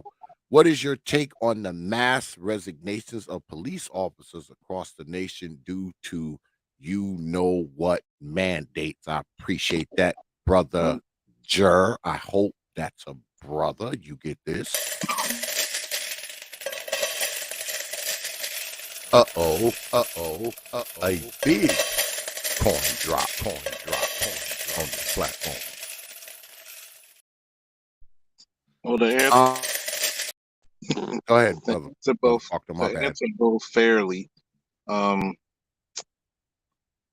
Have I ever had to check a white officer? Yes, I had to check a white officer for being racially biased. I had to check a white officer for, when I'm conducting an investigation and he slapped my hand and I had to excuse myself from the victim and pull this guy here. And I said, look, first and foremost, I'm gonna give you a slide because you from a different culture. We don't play that in mine. If you don't like it, get your ass off my scene. And he actually had more seniority, but because that was my scene, I'm the one in charge. Unless my supervisor wants to do it, and all the Hispanic guys was like, wow, did you tell him off? Yeah, I don't give a fuck who he is. I don't give a fuck how many years you got. You're gonna respect me like a man. I got a pair of twins and a stick between my legs like you do. So you're gonna respect me. But a lot of the overtly racial shit, white officers are very careful to do that around black officers because one, we don't have a problem writing a 95 on your ass and get you the fuck out of here and getting you disciplined. And what was the second question? What is your take on the mass resignation of police officers across the nation due to you know what mandates? Well, COVID, I mean, I don't really feel one way or another. If you don't want to take the shot, don't take the shot, but don't cry if somebody in your family gets COVID when you could have prevented it. At least have something in the system to combat it. Like I never really was big on flu shots, but once in a while I did take them because you don't know, you're walking into people's houses. It's no different than the only difference is for a hospital, people from all walks of life are walking to you. You're walking to all walks of life. So I would take it and safeguard it, whether people talk about, the shot or not. Like, look, I'd rather have it and never need it and never have it. Trust me, you're talking to a guy who had COVID twice and was hospitalized 3 times.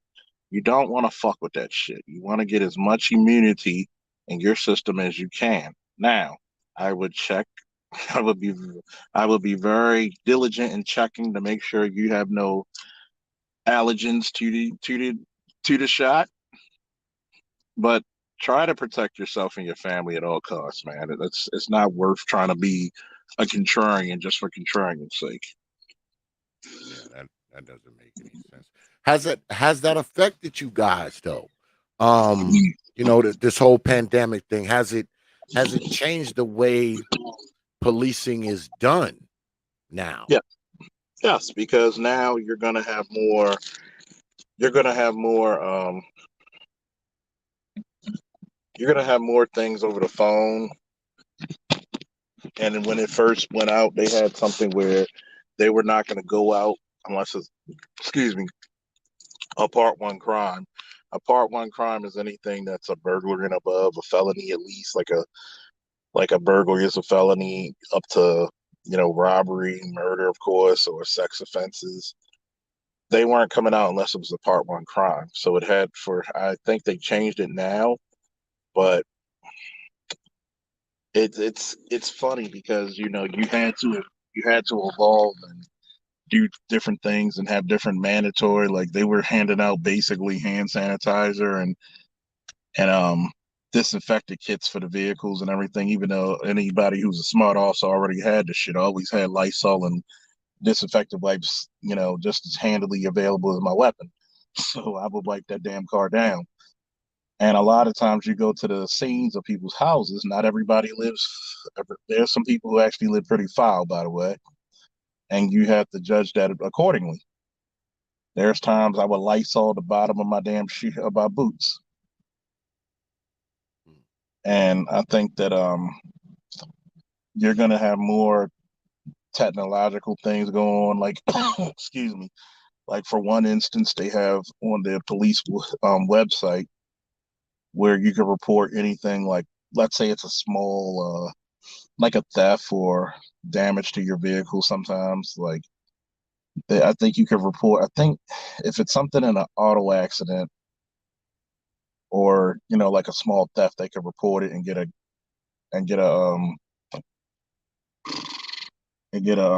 report number from that site. But anything felonies, they have to come out and investigate.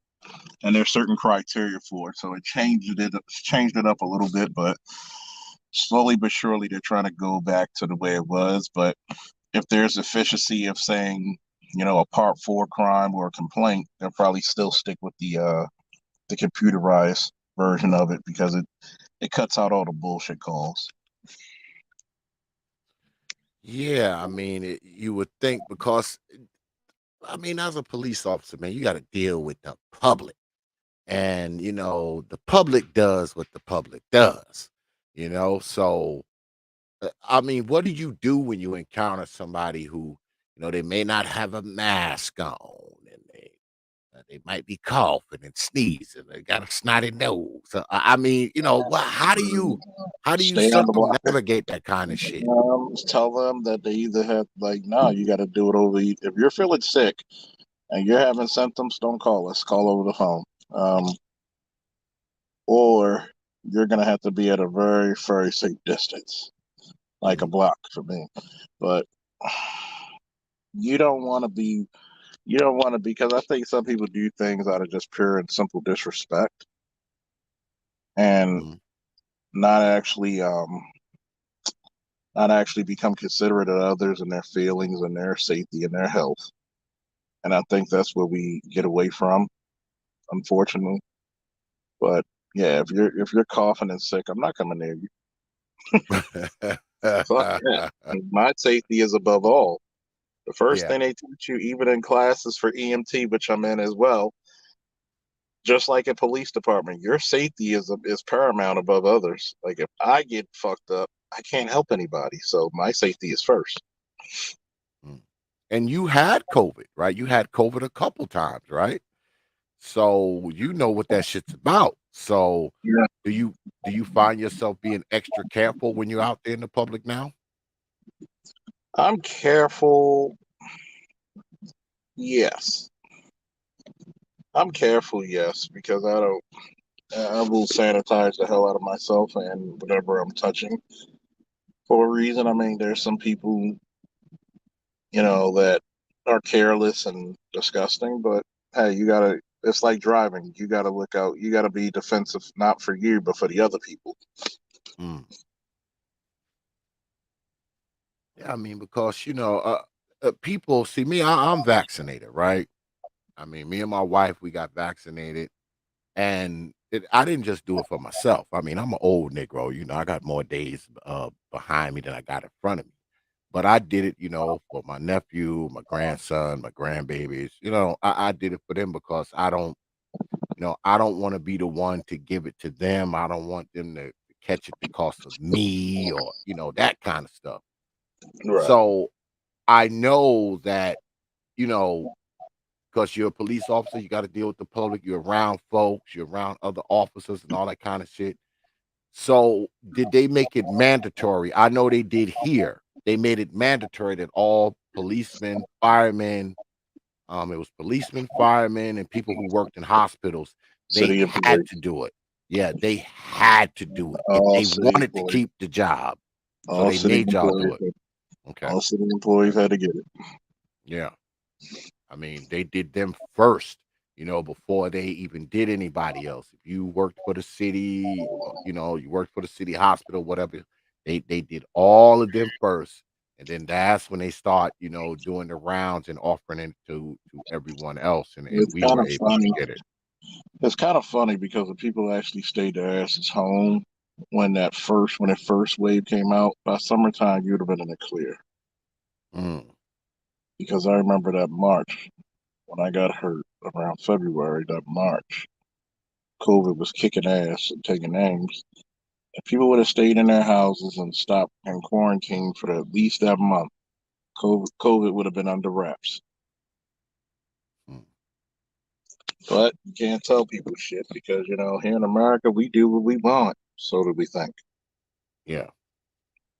And I a know lot of us, Nino a said lot he of had us a think we're question for you. invincible. Yes, we do. Yes, we do.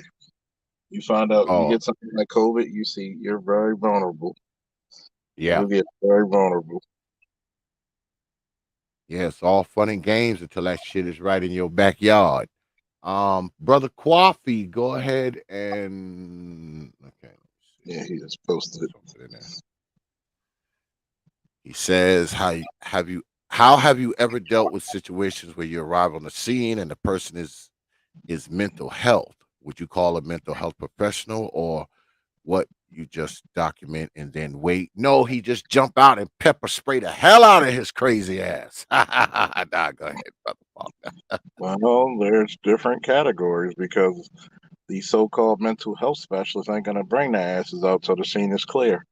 So no, when you're dealing with we used to call them emergency petitions, but now the PG word is behavioral crisis. So there are times I had to deal with guys who were high on PCP, weed, and embalming fluid. If you never fought a guy on PCP, you're in the fight of your life. And I mean, to give you context, I remember sparring. I used to drop heavyweights with jabs, and I hit this guy with a right hand, full force, put my weight into it, and he just laughing it off. I'm like, oh shit. Mm, There's times when we had some friends, the quote unquote Pookies and the Ray Rays. That's what people call us from. The street people or the hood people, as people want to try to make a similar differentiate from, even though we're all viewed as one big nigga in the eyes of fucking society anyway. But I digress. He was going. He was normal, but he was off his medication, and then one minute he was speaking normal, then the other minute he was just going buck wild. So I took him down to the ground with a double leg, and he was wrestling around. A sergeant and another guy who was backing me up. They said, "You good?" "Yeah, I'm good. I just got wrist control of him. I'm just wrestling. I don't care how crazy you are. We all need oxygen." So I just squeezed. my legs around his waist, and I just had his hands, put them in half Nelson in one, rocked him to whatever side, put him in a half Nelson with the other one, rocked him to the side. He tired out. And of course, some asshole who didn't know what was going on, oh my God, it's police brutality. And the friends of the guy said, shut the fuck up. He's helping him. He's not trying to beat him up. He's helping him. And it's nice when the citizens speak up for you. It's a beautiful thing. And yeah, he wasn't beaten up. I wasn't beaten up. The only thing was I was probably a little dirty from rolling on the ground with him. I wasn't hurt. He wasn't hurt because I knew what to do and I know how to control. I knew how to control him. So he tired out and he gassed out. So we handcuffed him and transported him. So a lot of times you got to transport him to the emergency room to get evaluated for 72 hours. But they also have something within the Baltimore Police Department called the Best Trained Officer Behavioral Expert, something I forget what the acronym is for it. But they actually have people who go to classes and get certified in speaking, dealing with people like that. But if you don't have them on hand and they're going flimsical wild, you got to do what you got to do. And hopefully you got people there who are trained enough and know what they're doing. So that's how we solve it. You still document it as an emergency petition, but I mean, hell, to me, I always talked about defense tactics. If I could revamp the academy training for the defense tactics, basic boxing, basic wrestling, basic ground fighting, not to be like the Hoist Gracie or somebody, but at least if you're on the ground, you can defend yourself and your weapon. And anything that you get a hold of because you can't get up, you break or tear or dislocate, and you get off the ground and you get back to your. Yeah, because you're dealing with somebody with that they own that PCP or they just like crazy. Those people have superhuman strength, man. Those people are superhuman when they own that shit or they insane. Shit, that's like fighting Superman, boy. Oh yeah, I'm not a weak guy, but you'd be like, God damn, I wish this nigga quit. Shit, it was like fighting a superhero, boy. Motherfucker on that shit. Motherfucker can't feel no pain, all that kind of shit. Brother Alpha Omega said he just found this stat. A police officer is 18.5 times more likely to be killed by a black male than an unarmed black male is to be killed by a police officer. Wow. I didn't know that. I don't think it's that high because the last time I checked, it was like 3 to 4 times more likely. But it is more dangerous because one, if you want to shoot me and you're saying, "Hey, I need help," that's more likely. Just like you have more white people shot by the police than black, 5 times as many. As a matter of fact, when one unarmed black guy got shot, you had 5 white guys around the country who were shot the same day. You just didn't hear about it because apparently in this country, white people don't sell news. It's very easy to control the masses when they're emotional. That's why they don't want the man back in the home. Oops, did I say that? Uh-oh. Well, I'm only going to ask you a few more questions because we keep it up on 2 hours and shit. I don't want to keep you too long, but so I want to get back to Baltimore. Actually, I want to ask you about Marilyn Mosby because as you know, she is facing perjury and false mortgage application charges to a couple of vacation properties. Do you know how much Oh shit, we lost Brother Faulkner. Hold on for a second. Hold on.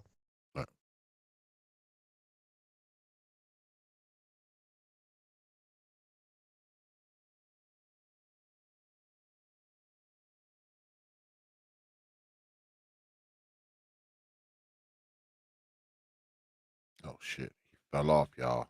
He might be working, y'all. He might have got a call.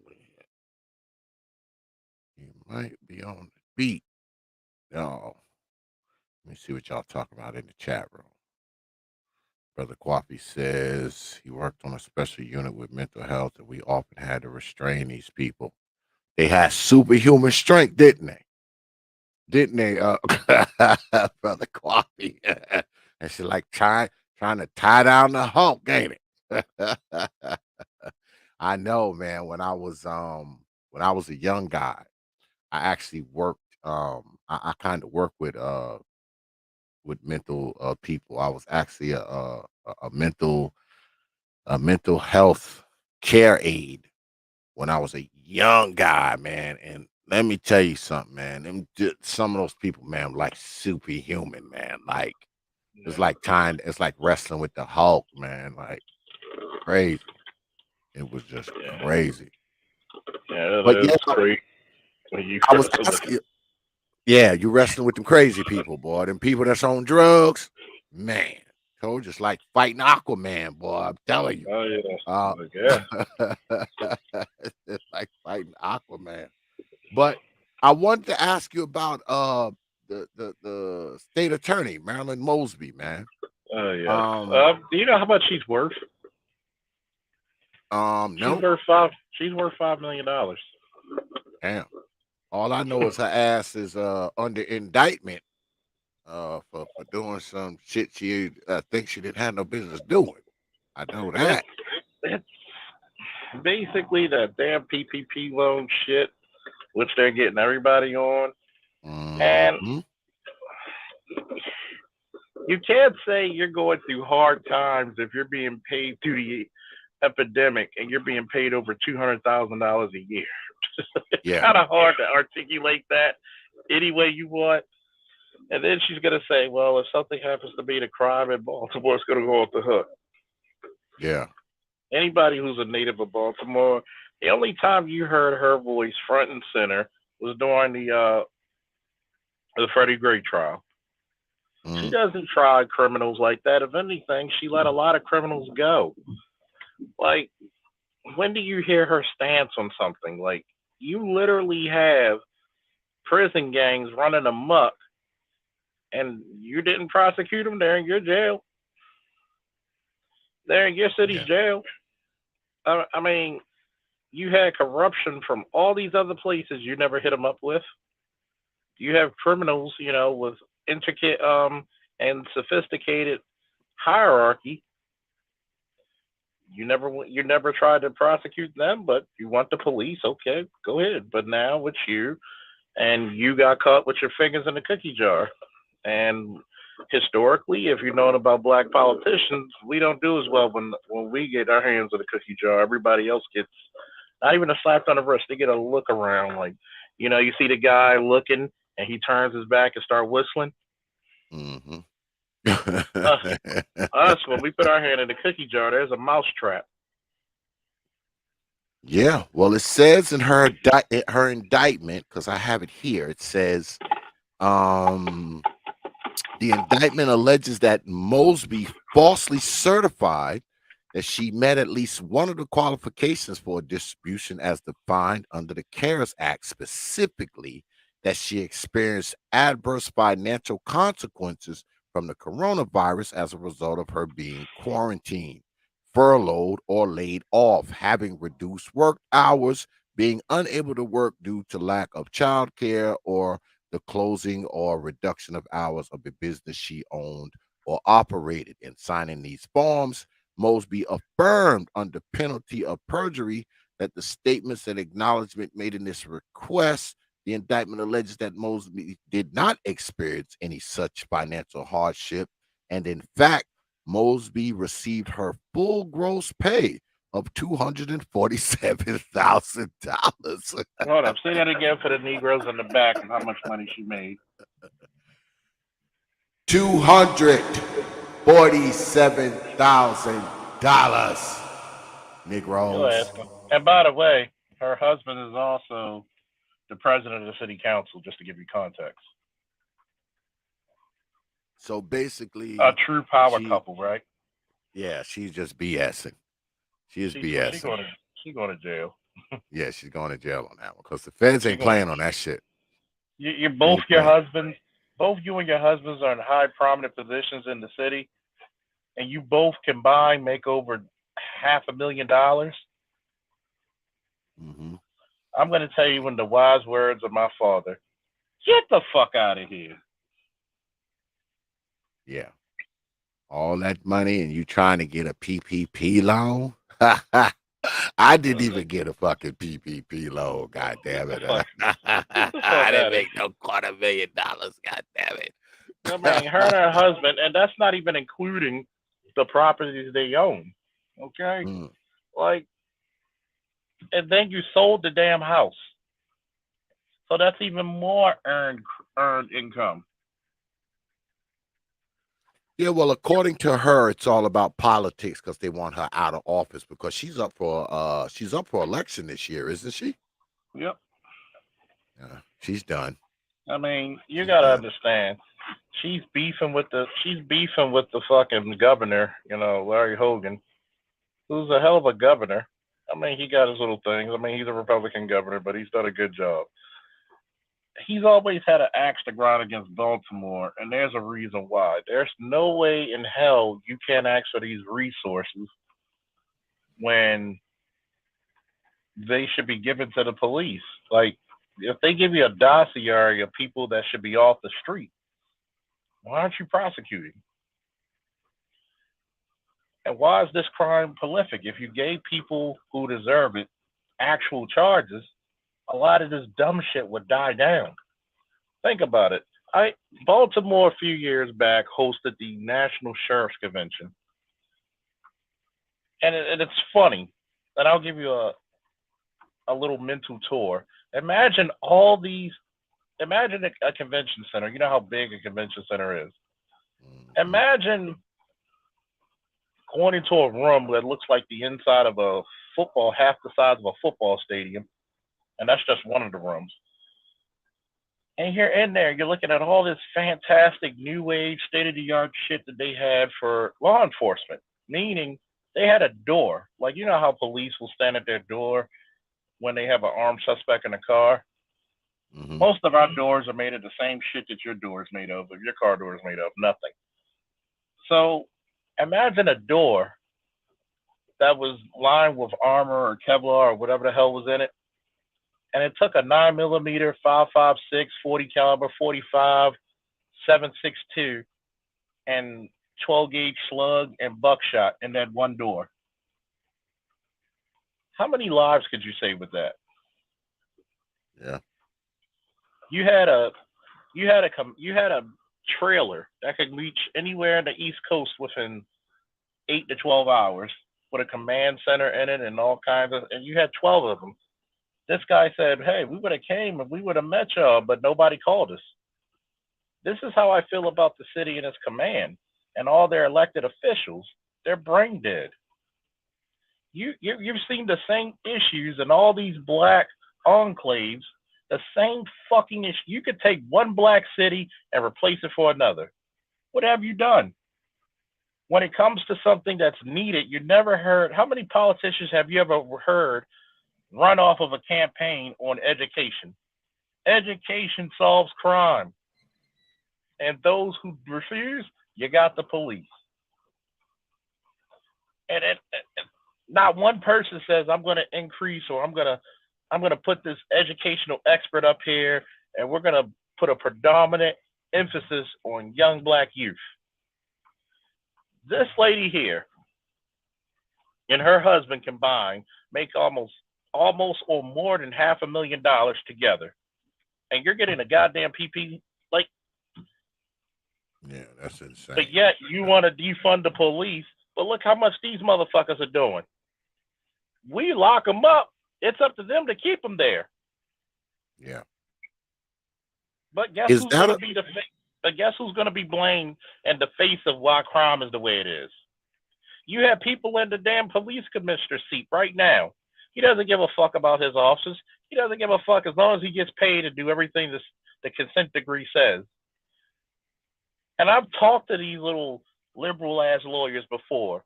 Y'all need to stop committing crimes. You need to stop supporting criminals. because It, like when you go over to places like West Baltimore, where a lot of the shit went down, I wish I could take a camera right now and show you. It's just as run down before and damn near more so after. People forget. You know, you're not putting resources in there. You're just making a better criminal. And all through these years, that's what we've been doing. We've been putting people through crushing poverty, ridiculous lack of education, and we're trying to put a band-aid over a gunshot wound and blame the police. It's funny, right? yeah, because I had mentioned that before. Like, I mean, because I know here where I'm at.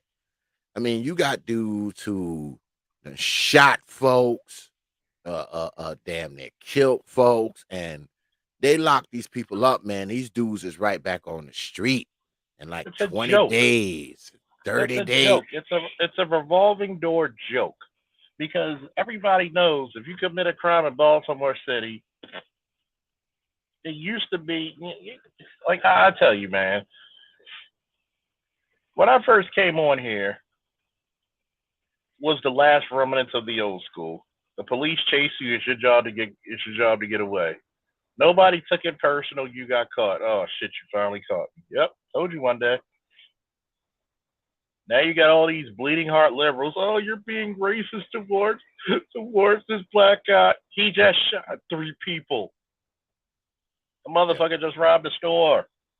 Is it all black people? No. But we need to be really logical and say what is racial and what is justice. Not every black man who gets stopped by the police is going to be accosted, and not every black man out there is on the up and up. Just like not every cop is on the up and up. Very few black people, very few police officers commit crimes. I know it's shocking for motherfuckers, but it's true. If you don't want to put, and for that person who said all cops are bad, once upon a time, somebody said that all black people were fucking ignorant and savage. yeah. All black people smoke crack. Yeah, all black people are crackheads. Until they did the research and they found out that all black people on welfare, majority of white people on welfare, the overwhelming, all black men don't take care of their kids. When they found out a bunch of white guys, white women don't take care of their kids a lot more than we do. But this is the part that I tell people: hearsay kills information. Hearsay kills information. Too many people in our society alone but rather believe the sensational lie over the simplistic truth. I And think that's because that's we me. like the things that make us feel warm and fuzzy on the inside, right? I mean, Yes. it feels good to say that everybody down at the precinct wants to murder you. Um, it feels good to say that the police are hunting you. You know that makes you feel good, and the people you're telling, and it makes them feel good, even though there's no way that could even remotely be anything close to possibly true. It's sad because in this short time that I've been on here with you already, I've debunked so many untruths that it's ridiculous. And watch, you're gonna have people still saying the same rhetoric over and over and over.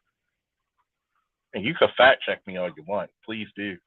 Please tell me where I missed. I'm, Yeah, I'm gonna tell you, like, first and foremost, training. You should put more into your police departments. Your police department should give back into the community. Yes, you should have PAL centers. Yes, you should want to hire more police. You should hire more police who are actually teachers or have an educational background or a physical education background running them PAL centers. Put about 5 to 6 police in those goddamn PAL centers. How many criminals are going to want to walk up into that? yeah. How many kids are going to be more relaxed and talk to the officers? I've gotten so sick of it for so many years.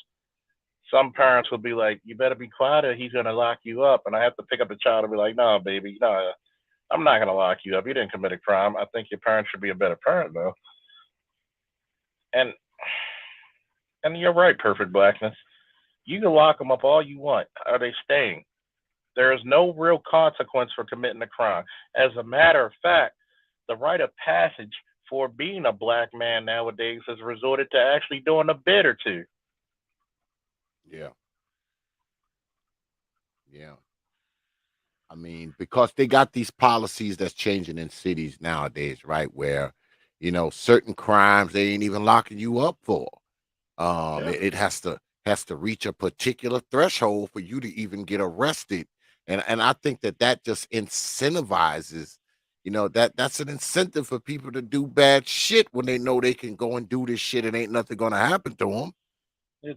it's like this. People worried about who policed the police. Trust me, we're being over policed. I'm gonna tell you, a lot of these guys out here. I remember driving down the street, summertime. These young men and women who are 15 to 18 have nothing to do. There are no summer jobs. There are no internships. There's no investment into the youth. I'm going to tell you where we lose as a people. And I'm going to tell you something because, hell, if anybody knows I love military strategy, a lot of you do not invest in your future. That's why you grow stagnant. A lot of you only look at the here and now, and that's a very feminine way of thinking. See, females look for the here and now because they had the luxury of men protecting them. But sooner or later, it's going to be all hands on deck. What are you producing right now to invest in your safety and your children's betterment? I challenge anybody on that one. We do not invest in the next generation. Nope, nope. And that's where it is, man. I mean, I say this a lot, man. I mean, when we talk about, because you often hear a lot of talk up here, about black folks' future, which is great. But if you're going to talk about black folks' future, you're talking about young people. You're not talking about old motherfuckers like me. Um, I say this a lot too. I mean, in 30 years, my ass will probably be dead. In 30 years, my youngest grandchild will be 32. So, Mm. I mean, when we talking about the future, man, we're talking about these young folks, and I think we kind of overlook that. When we're talking about what the neighborhood going to be like, what the educational system's going to be like, what's the dealings with a law enforcement is going to be like, what are the job opportunities going to be like, uh, the opportunities for young businessmen and entrepreneurs. What is all of that going to be like? Mm. What's the economy going to be like in another 20, 30 years? I mean, all that stuff matters because in 20, 30 years, those young folks will be adults. Those young folks will be middle age. So I just think we kind of overlook that. I think we too wrapped up in trying to groom grown ass people, which I don't believe in. Okay, I have I'm, I'm, children, and I'm, I I'm gonna don't tell even you that I one. don't even raise them no more. They in their 30s. Exactly, I don't raise them. exactly, exactly. It's the fact that this one rule holds true. White people groom leaders. Black people pray for them. Yeah, yeah, yeah. Until you're ready to sit down, this is the reason why I'm a very big proponent of military service for young black men for the next 10 to 20 years. Mm, You learn leadership, you learn discipline, you get benefits, you learn how to work as a team, you learn how to be dependable, you learn how to go off of rewards discipline system. If you send at least, let's say, 100,000 each year for 10 years, which the Gray Faulkner plan and the chat that I just posted will speak on. mhm. Think about that. In 10 years, you could change the scope of Black America. I want Black America, the stereotype that every time I see a black man, he's in a goddamn uniform in a position of power. Who's better to police you than you? Yeah, I'll wait. yeah. And because I remember you and the professor was on when we talked about the Great Faulkner initiative. We went through it. And I mean, I thought it was amazing myself. Me personally, I thought it was a beautiful plan.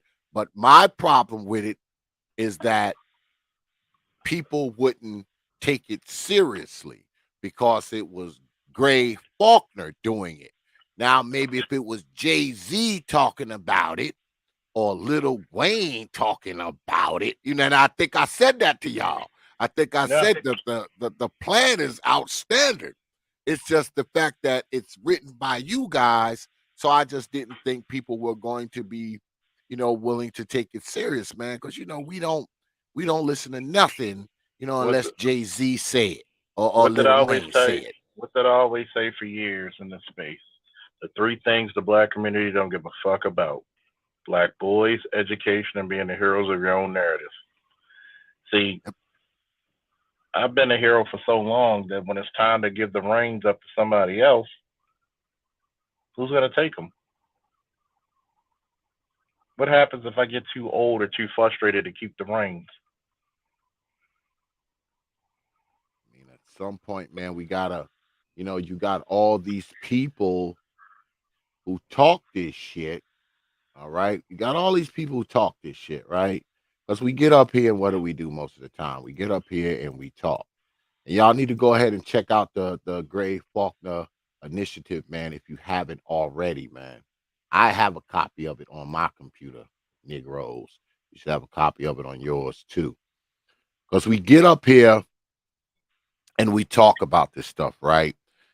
But when it comes down to it, we're all on fucking YouTube, man. I'm more interested nowadays. I'm more interested in what you do when you ain't on YouTube. All right. Exactly. Because I already know what you do on YouTube, motherfucker. You just talk. Okay. Like the Hmm. rest of us. I already know what you do on here. I'm more interested in what you do when you close this fucking laptop, when you turn that fucking desktop off. What do you do then? And the crazy thing is, when you ask people about this shit, you get fucking crickets, man. Because these Hmm. motherfuckers don't do shit when they ain't on here. No life. No life whatsoever. I'm really No starting life to not whatsoever. give a shit what you do up here. I can see what you do up here. What the fuck do you do when you're not on here? What do you do? What do you do? Think about being on here? Is that what you do? Do you wake up in the Truly. morning thinking about what you're going to do on YouTube today? Truly. And I really think that's what happens because a lot of things when I like accomplished men. You look at Nino in the chat. He's an accomplished man. He has a master's, former law enforcement with corrections. Oh yeah, Now brother Coffee do he all was kinds of shit. I mean, he's the jack of all trades and master of some. And he's one of those guys that I support wholeheartedly. Him and Alonzo. Alonzo was in the gangs, but he got himself out, and he's doing beautiful with his wife and his insurance. We have a lot of stories to tell, and we should be defined by our greatness and measured by our struggle. Okay. I've told people before I piss greatness. Okay. Like my Mm, aunt who just passed, she did 26 years in Harford County Sheriff Department, 23 years in the military as a medic. She did another 10 years. So she was liked up for money. She didn't hurt for money for at all. She made the most of what she could do. And this is what I tell a lot of brothers and sisters out there. You're gonna have to start being the heroes of your narrative, like it or not. You're mhm. gonna have to be the heroes to your children. You might have to be the heroes to other people's children. But what you Yeah. need to do is you need to take action now because since January 6th of 2021, white people gave you the keys to the kingdom. Are you smart enough to take over the bitch? Mm. Yeah, man. I mean, this YouTube shit is great, man. It is. I like doing it. I enjoy getting up here talking with the brothers and all that shit. But here lately, man, I find myself less and less interested in what people do on here. I'm more attuned to what you do when you're not on here. All right. What do you do when you ain't on fucking YouTube? right. And I'm like What this. do I'm you not a do? Pookie and Ray Ray. I'm not an educated lame. I'm a multifaceted man. You cannot define me with one word. You can't even define me except with the word multifaceted. Okay, and the shout out to everybody who subscribes to the Prophet of Thought and the Charles Faulkner Jr. channel, because you're gonna get some multifaceted stuff either one of our channels, whether we agree with the person or not. At least we give you a chance to speak your piece. Yeah, I'm gonna debunk the hell out of you, but I'm gonna give you a chance to speak your piece. yeah, yeah. Because I don't believe in silencing people. And there's a lot of people on the internet who say bullshit that I disagree with. But I think they have a right to say it. I just have to decide whether or not I want to listen to it. I'm not gonna Exactly. I'm not gonna stop you from saying what you want to say, but I will stop myself from listening to your bullshit. I'll do that. Exactly. You know. You know, there's an old saying I live. There's an old saying I live by: never interrupt an idiot making a mistake. Nope, nope, absolutely not. I mean, because I believe in the freedom of association and the freedom of disassociation. Um, if you talking about shit that I don't care for, I'm just not going to listen to you. I'm not going to try to silence you. I'm not going to say you need to shut up or no shit like that. I'm just not going to listen. And likewise, there are Exactly. people there are people that I disagree with, but some of them have some decent points, and I will associate with those people for those decent points, even though I disagree with some of their other points. Like I said, it's the freedom of disassociation and association. That's kind of where I'm at with it, um, with this YouTube shit. And I say again, I mean, there's not a lot that really impresses me on YouTube anymore.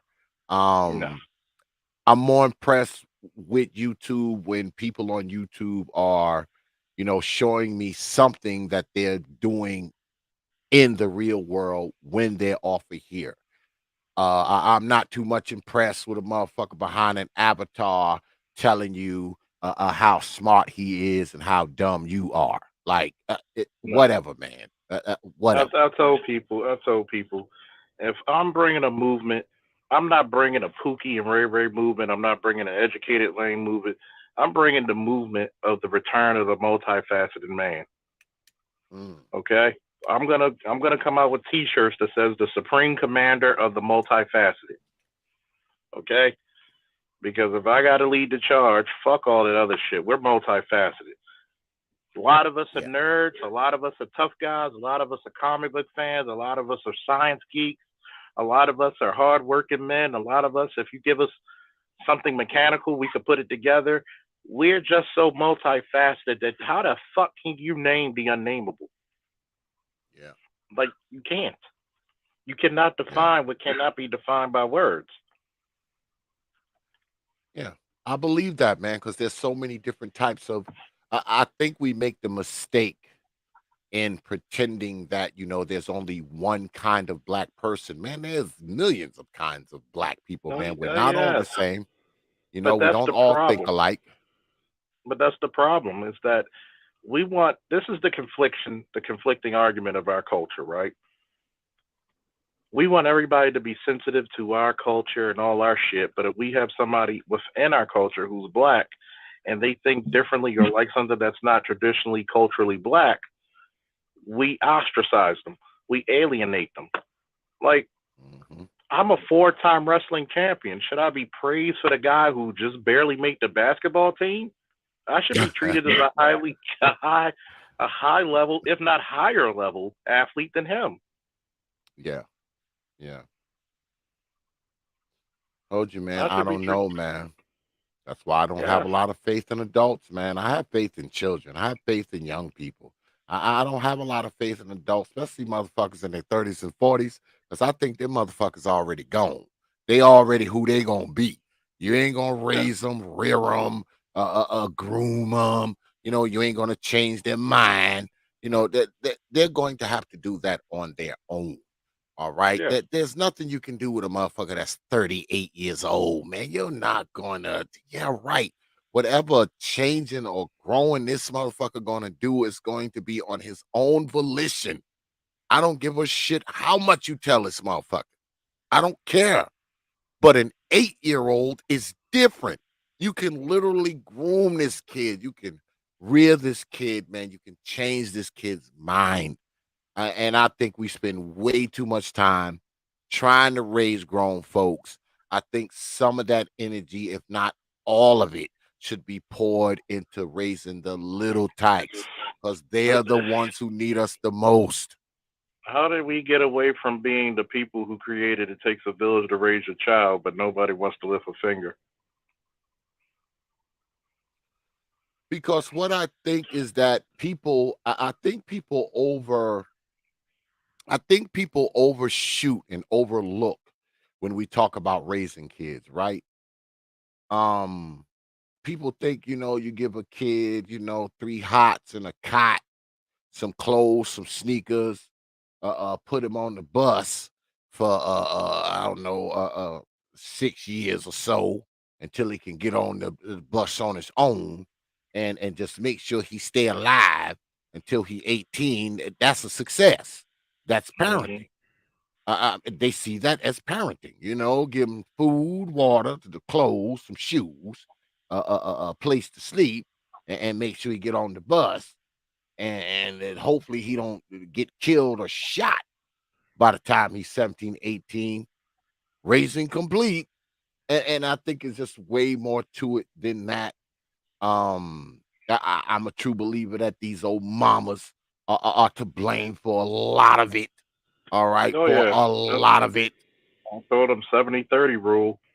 For every Yeah. child that y'all have who fails, think about it. Statistically, children are safer with single fathers. They're overachievers. You cannot argue with the statistics and the facts.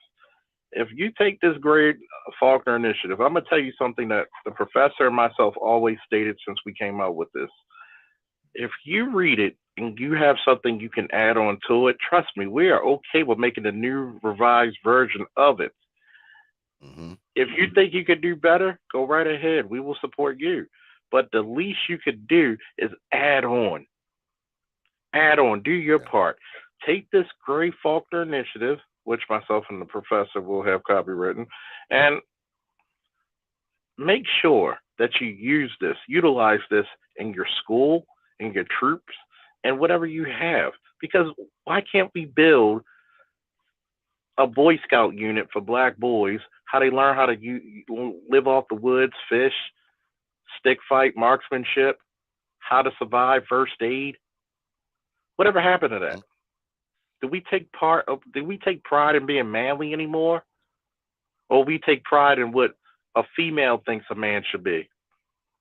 I'm gonna stop because I'm gonna get people hating me. Yeah, well, I mean, I think we've moved into a time where we we want to be dictated to. There was a time where men didn't give a shit about what women thought of us, right? There was a time where we didn't let people dictate, any part of our manhood at all. But now it's different. Our manhood is based on the people we want to impress. Our manhood is based on how much shit we have, how much we own, what kind of car we drive, all that kind of shit. And it wasn't always like that. So we live in a new time now. We live in a new world. So, I guess there's new rules, right? And those of us who don't necessarily respect the new rules are looked upon as, people who are fighting the new manhood, if you will, because we don't respect these new rules. Um, I don't think it's ever going back to the way it was, even though that probably would be better for everyone. But I don't think it's going back. And the only thing that is going to happen is you're going to have some of us who just kind of hold that line, because I don't think we're going back. I mean, if anything, shit gonna get worse. Ergo, I Yeah. go back again to the kids because I think some of us men who hold the line need to pour some of this line holding into some of these young fellas. Well, you know So, the old saying, it's going to get worse before it gets better, but it's oh going to yeah, get better.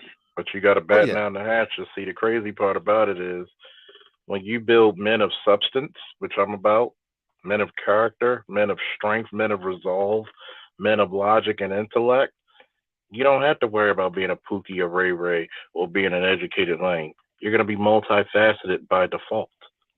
You're going to be yeah, somebody who's going to get the job done. You're going to be somebody who's mission first. It's not about black man first, black woman first. It's mission first. yeah, If the women want to go their way, let them. There's more black women out there in the planet. There's more black women out there in the country who will listen. And if there's, guess what? The ones who will listen will be taken care of and protected. The ones who won't, you'll learn your lesson. The yeah. the the Negroes who want to go out there and cause trouble, good people are not going to stand for that shit. No, no. And not for nothing, man. There are some brothers out there who are solid. I know we get up here, we talk shit about some brothers, but there's actually some black men out there that are really solid. And because I know quite a few of them in my real life. All right. I know quite a few of them off of YouTube who are solid brothers. So I don't think all is lost.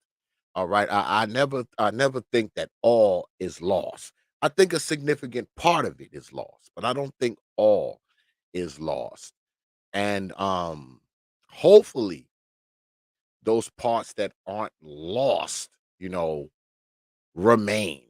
Because to be honest with you, if we start to lose some of the remaining ideas and mind frames that a lot of brothers have, the ones who I said hold the line, man, we in trouble.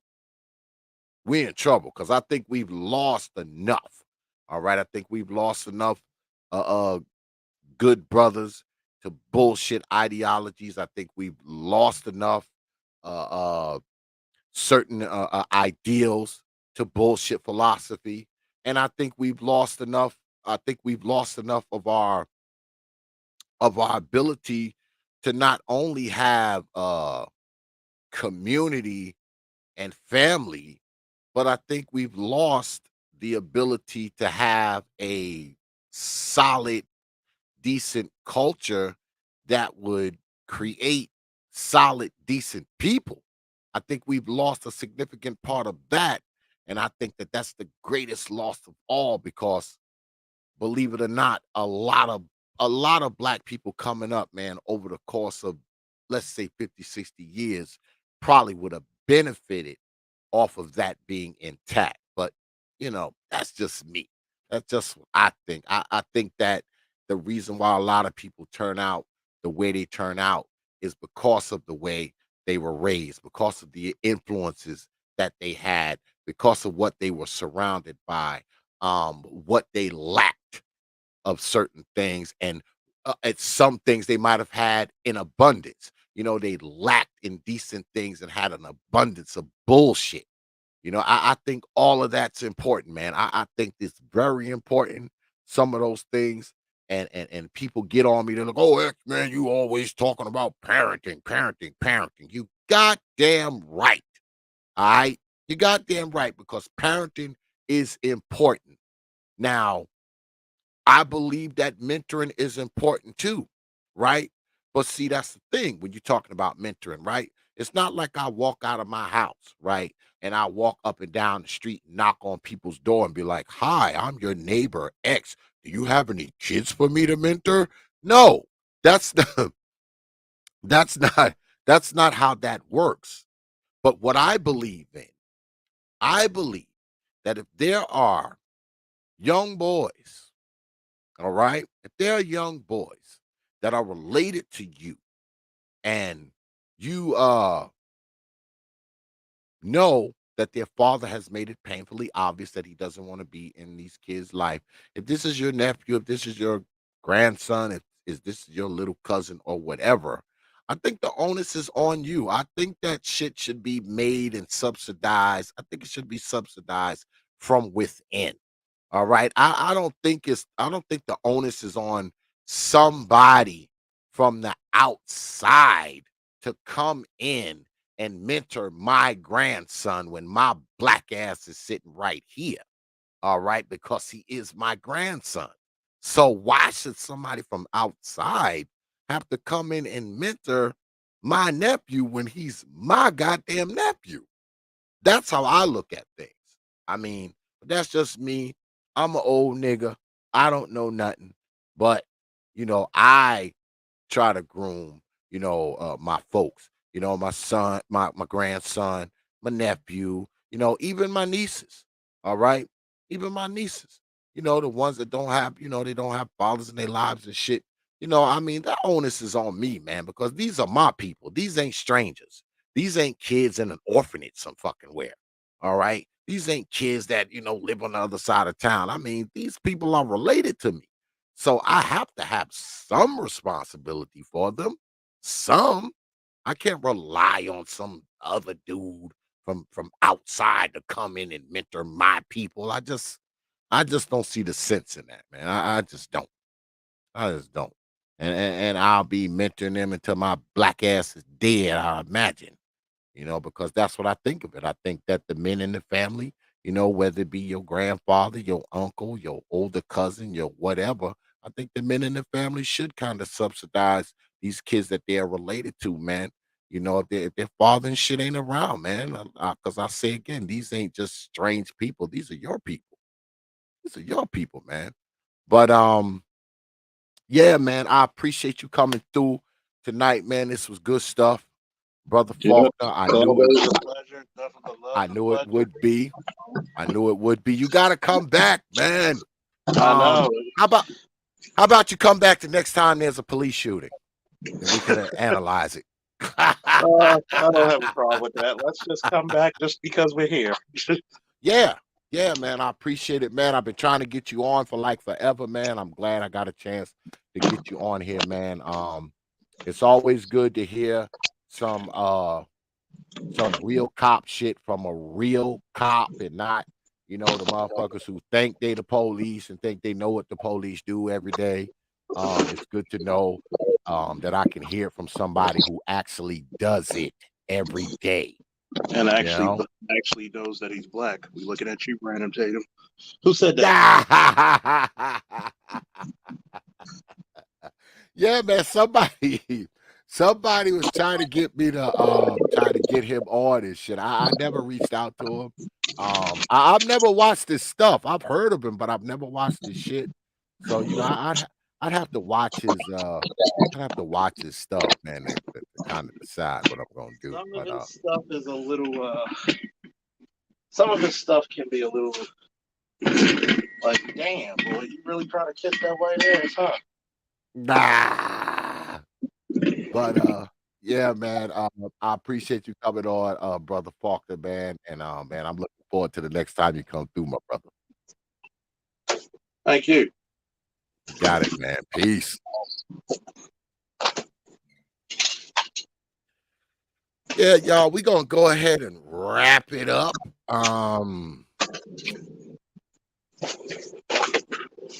Just got off the line with brother Faulkner, officer of the LAW, you Negroes. Yeah, man. Good stuff tonight, man. Good stuff tonight. I got to ask a lot of good cop questions, shit that I wanted to ask brother Faulkner forever. I didn't get a chance to ask him last time because when he was here last time, we were actually talking about the Great Faulkner Initiative, and I'm putting the link to that in the chat right now for you Negroes.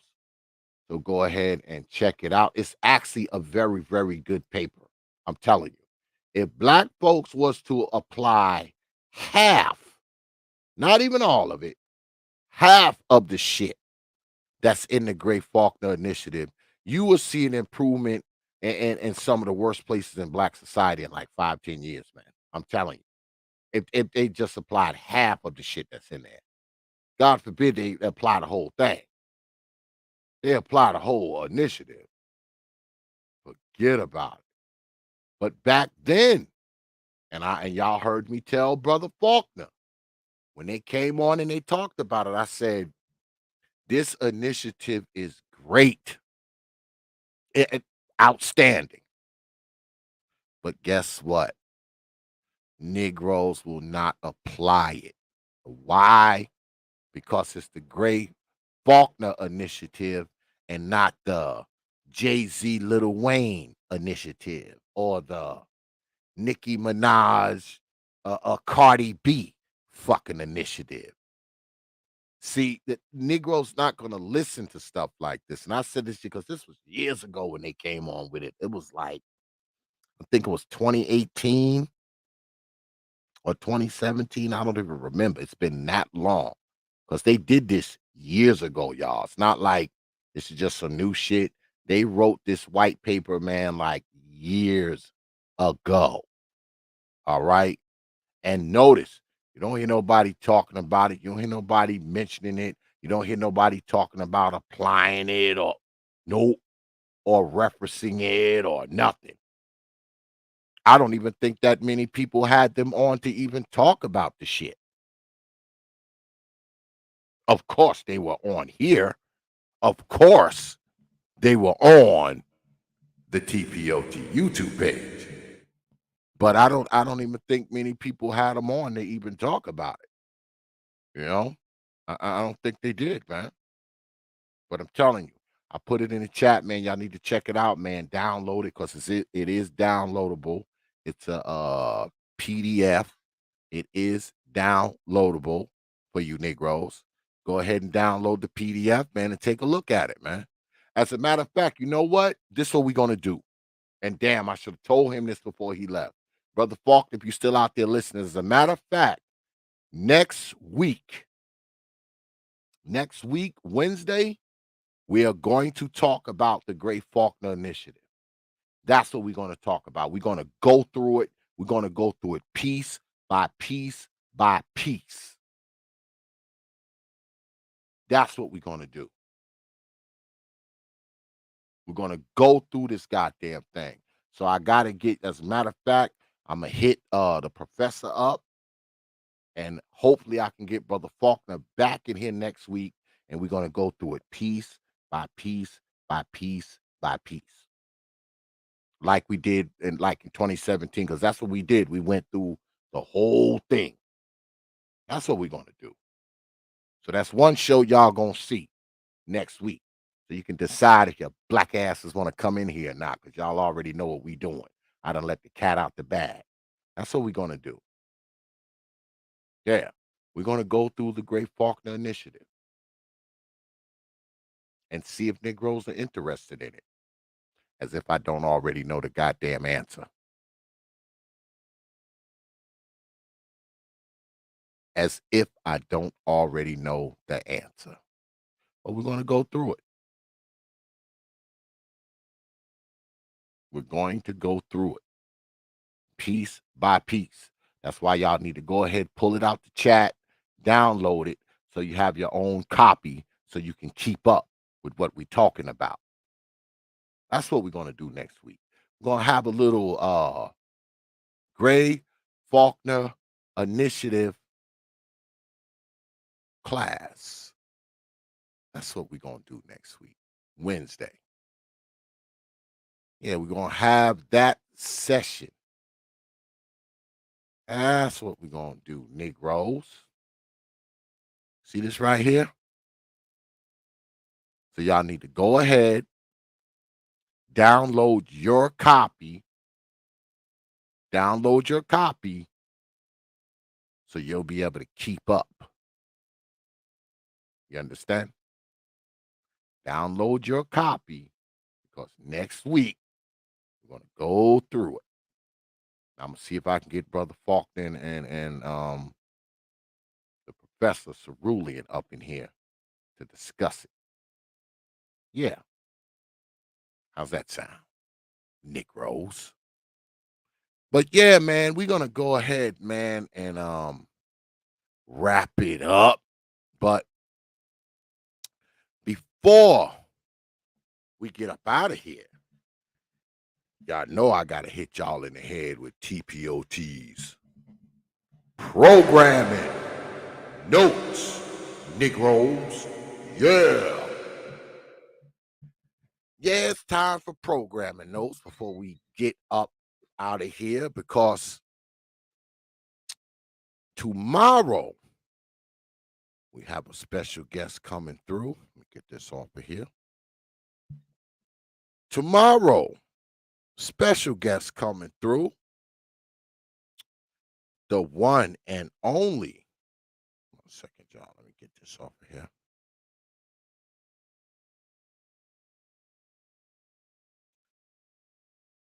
Sometimes I be forgetting, man. I got so much shit back here, y'all.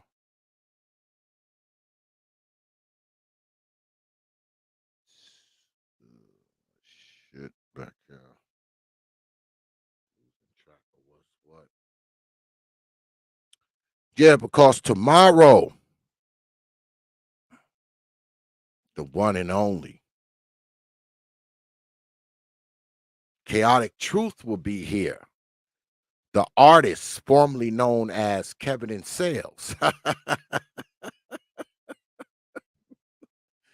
Brother Chaotic Truth will be here tomorrow. And tomorrow we will be discussing the color culture question. Yeah. The color culture question we will be discussing tomorrow.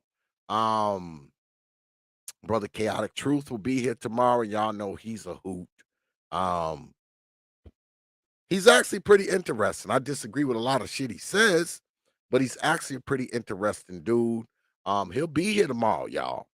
9:30 p.m. Eastern time, right here on the T.P.O.T YouTube page. You freaking know.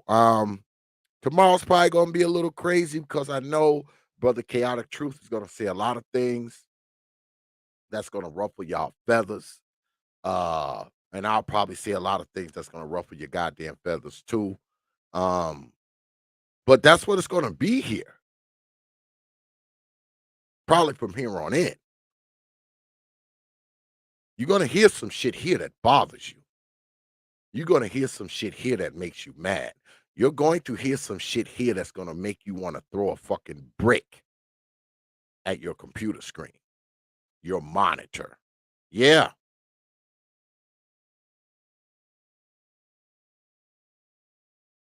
Because every now and then I'm going to make you Negroes uncomfortable. Yeah, I'm going to make you uncomfortable. I think y'all seen I'm capable of making y'all uncomfortable. And I've only just begun. I haven't made y'all as uncomfortable as I want to. I've only just begun. But you'll only be slightly uncomfortable tomorrow. Slightly. But trust me, I plan on making your ass really, really uncomfortable before this fucking month is out. Yeah. Yeah. Because I know what make y'all uncomfortable. I know what bothers you Negroes more than anything else. And I have every fucking intention. I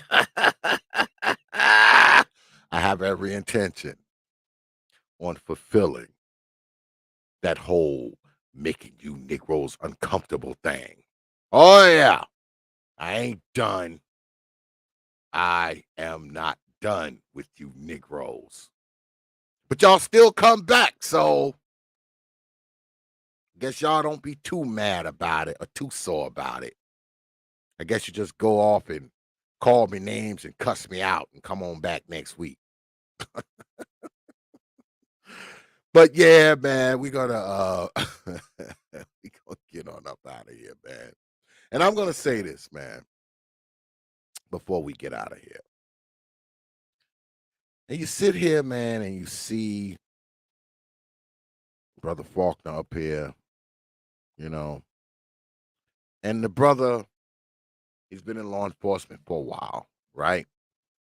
And I know a lot of us, we the whole, fuck the police and all this kind of shit. I get it, man. I get it. Fuck the police. The police done did something to us. A lot of us, the police ain't did shit to us. It's just that we done saw this shit on TV and we trying to live vicariously through police misconduct victims. Because a lot of us, we ain't never been beat up by the police, harassed by the police, shot by the police. A lot of us haven't. This shit hasn't happened to us. But we live vicariously through these dead brothers who have been killed by the cops. We live vicariously through these brothers who have seen racial prejudice by way of the police. We live vicariously through these brothers who have been falsely accused, falsely arrested, falsely convicted. But that's a problem, right? Because we always find ourselves living vicariously through some fucking body. Then sit around and talk about this shit like it's our own experience. Get on up here and run our goddamn mouths like we really doing something. A lot of us ain't doing shit. We just up here talking, running our damn mouths, thinking we some kind of fucking revolutionary because we got a fucking YouTube page. Like I was telling Brother Faulkner, I ain't even interested in what motherfuckers do up here no more. I don't care what you do up here. The fuck do you do when you ain't up here? Let's talk about that. What you do when you ain't here? Anybody can get up here and pump their fucking fist in the air and fight the power and claim to teach the people and act like their fucking channel is the NAACP, the March of Dimes, the fucking law library.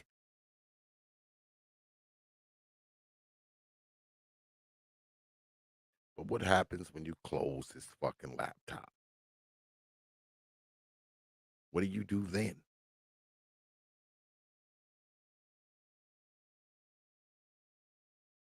What do you do then?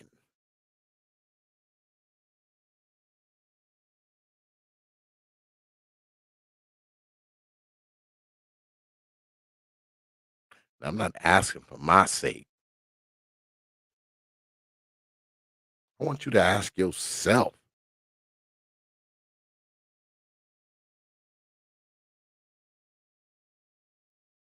It's easy to get up here and be some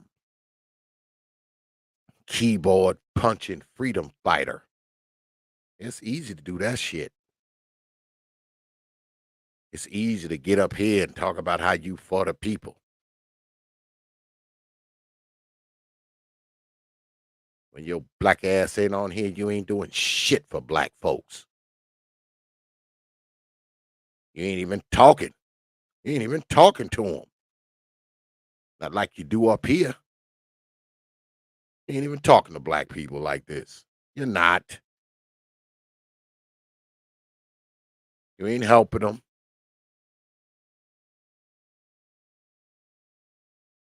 You ain't doing shit for nobody except your fucking self.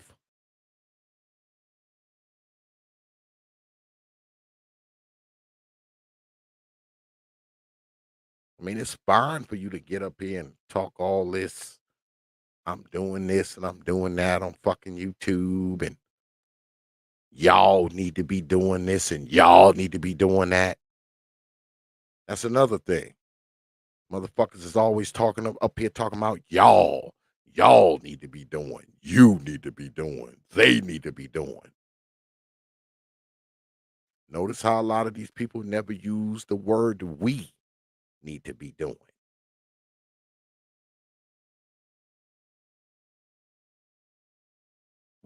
we need to be taking part in, what we need to be building. You notice that? A lot of motherfuckers always talking about you, y'all. What somebody else should be doing. You know why, don't you? Because they have no fucking intention on doing what they're telling you to do. That's why they're saying y'all instead of we.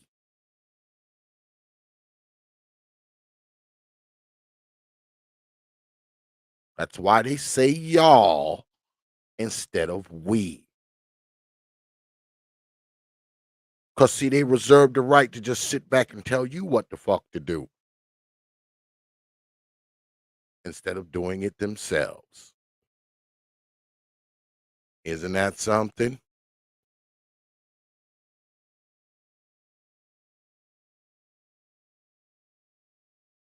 Because who's the first person that should be taking your goddamn advice? You. You should be the first person taking your advice.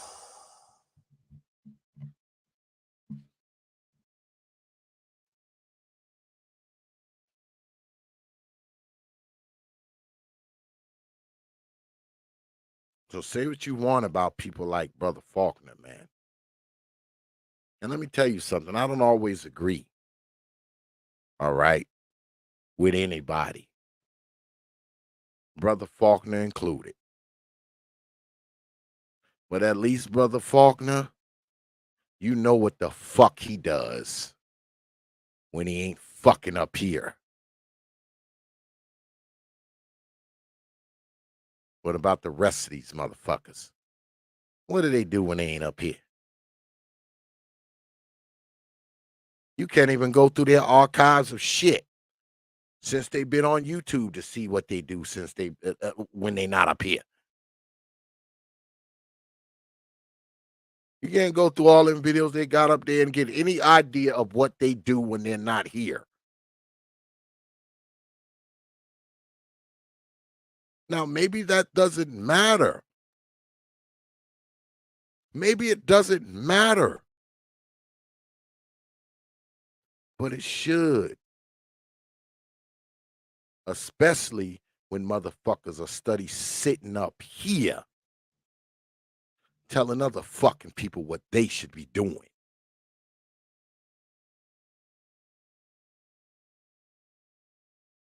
When the main motherfucker that ain't doing it is them.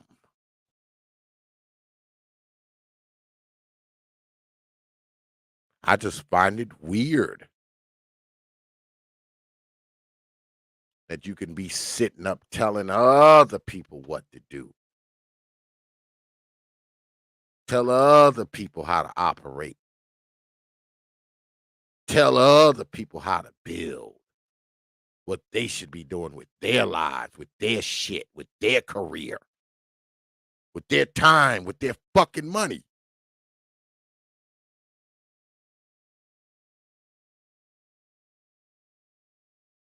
But never telling yourself. Isn't that something? Isn't that something? But anyway, we're going to get on up out of here, man. Like I said, man, tomorrow, Brother Chaotic Truth will be here, man. I appreciate everybody, man, coming out tonight, man. You could have spent your goddamn Thursday night anywhere. You decided to spend it here. It is appreciated as always. I appreciate all the cash apps and the super chats, man. But most importantly, man, I appreciate your participation more than any of that shit. I don't take you good folks lightly. I never have and I never will. You got my word on that.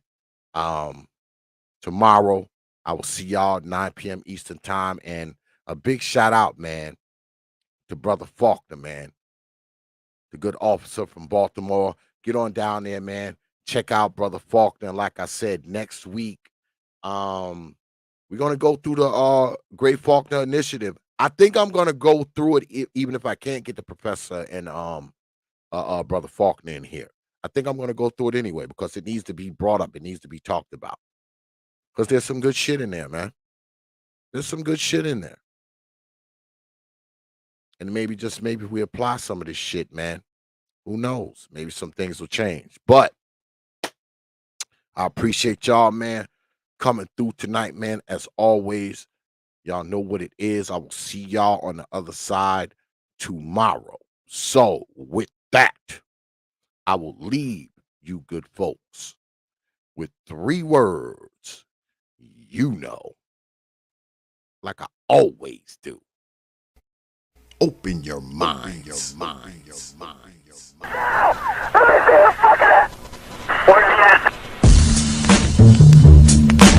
Hours of power. Hours of power. Hours of power. And so a community is where you control your police, you control your commerce, you control your education, you control your house. We don't control none of that. We live in a hood. Huh? Well, what about the Negroes that get out? Oh, well, see, my cousin, they say he's a multi-millionaire, almost at $1 billion. 3 PhDs, working on 2 more. Driving down the street in Chicago in his Rolls Royce, enjoying himself, and he hears these sirens and looks through the mirror and sees this cop car flashing lights.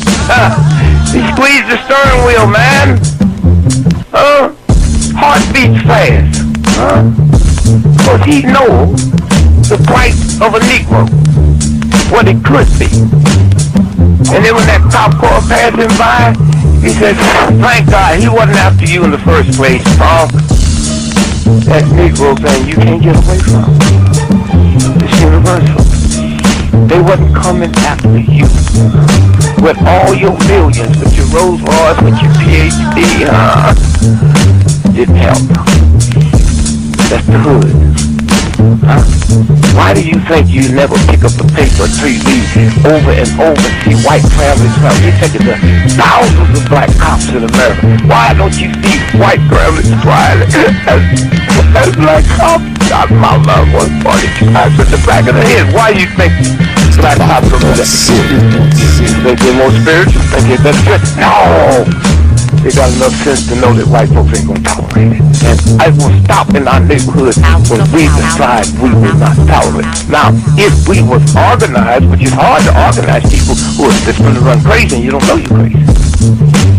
But if we were, with the money we have, and the many people who would come to our aid that don't know what it's like to be a Negro, and we said, if we said, look, we saying, if we don't get a federal law to deal with police brutality, that anytime a cop or anybody carry a gun, have to have a license just like you used to drive a car. And if you use it wrongly, you'll lose your license. And if it's upheld, you can never work again as a cop or a store guard or a private detective. How do you get Congress to push that through? Well, you take your economic power and you call on your friends, black, white, young and old, and say, this coming Christmas, if we don't have a federal law to outlaw police brutality by law, then we call them for a nationwide boycott of Christmas and it start on Thanksgiving. Well, let me tell you what that means. 79% of all retail in America happens between Thanksgiving and Christmas. People stay in business all year, lose money just for Christmas, huh? Well, what happens now? Sac Fifth Avenue, Toys R Us, Sears and Roebuck, Westinghouse. They will get the bill and all they got to do is make one phone call and say, Harry, that's the senator, I want that bill pushed through in 2 days. Okay, it's an economic thing. It's that simple. But we have the power, but the system has wiped us out so bad. Hours of power. Hours of power. Hours of power. Copy. San Antonio, Lincoln 6. Go ahead. Clear suspect down, 10-4. That's 10-4. The officer is code 4. We have one suspect that's been shot. Open your mind.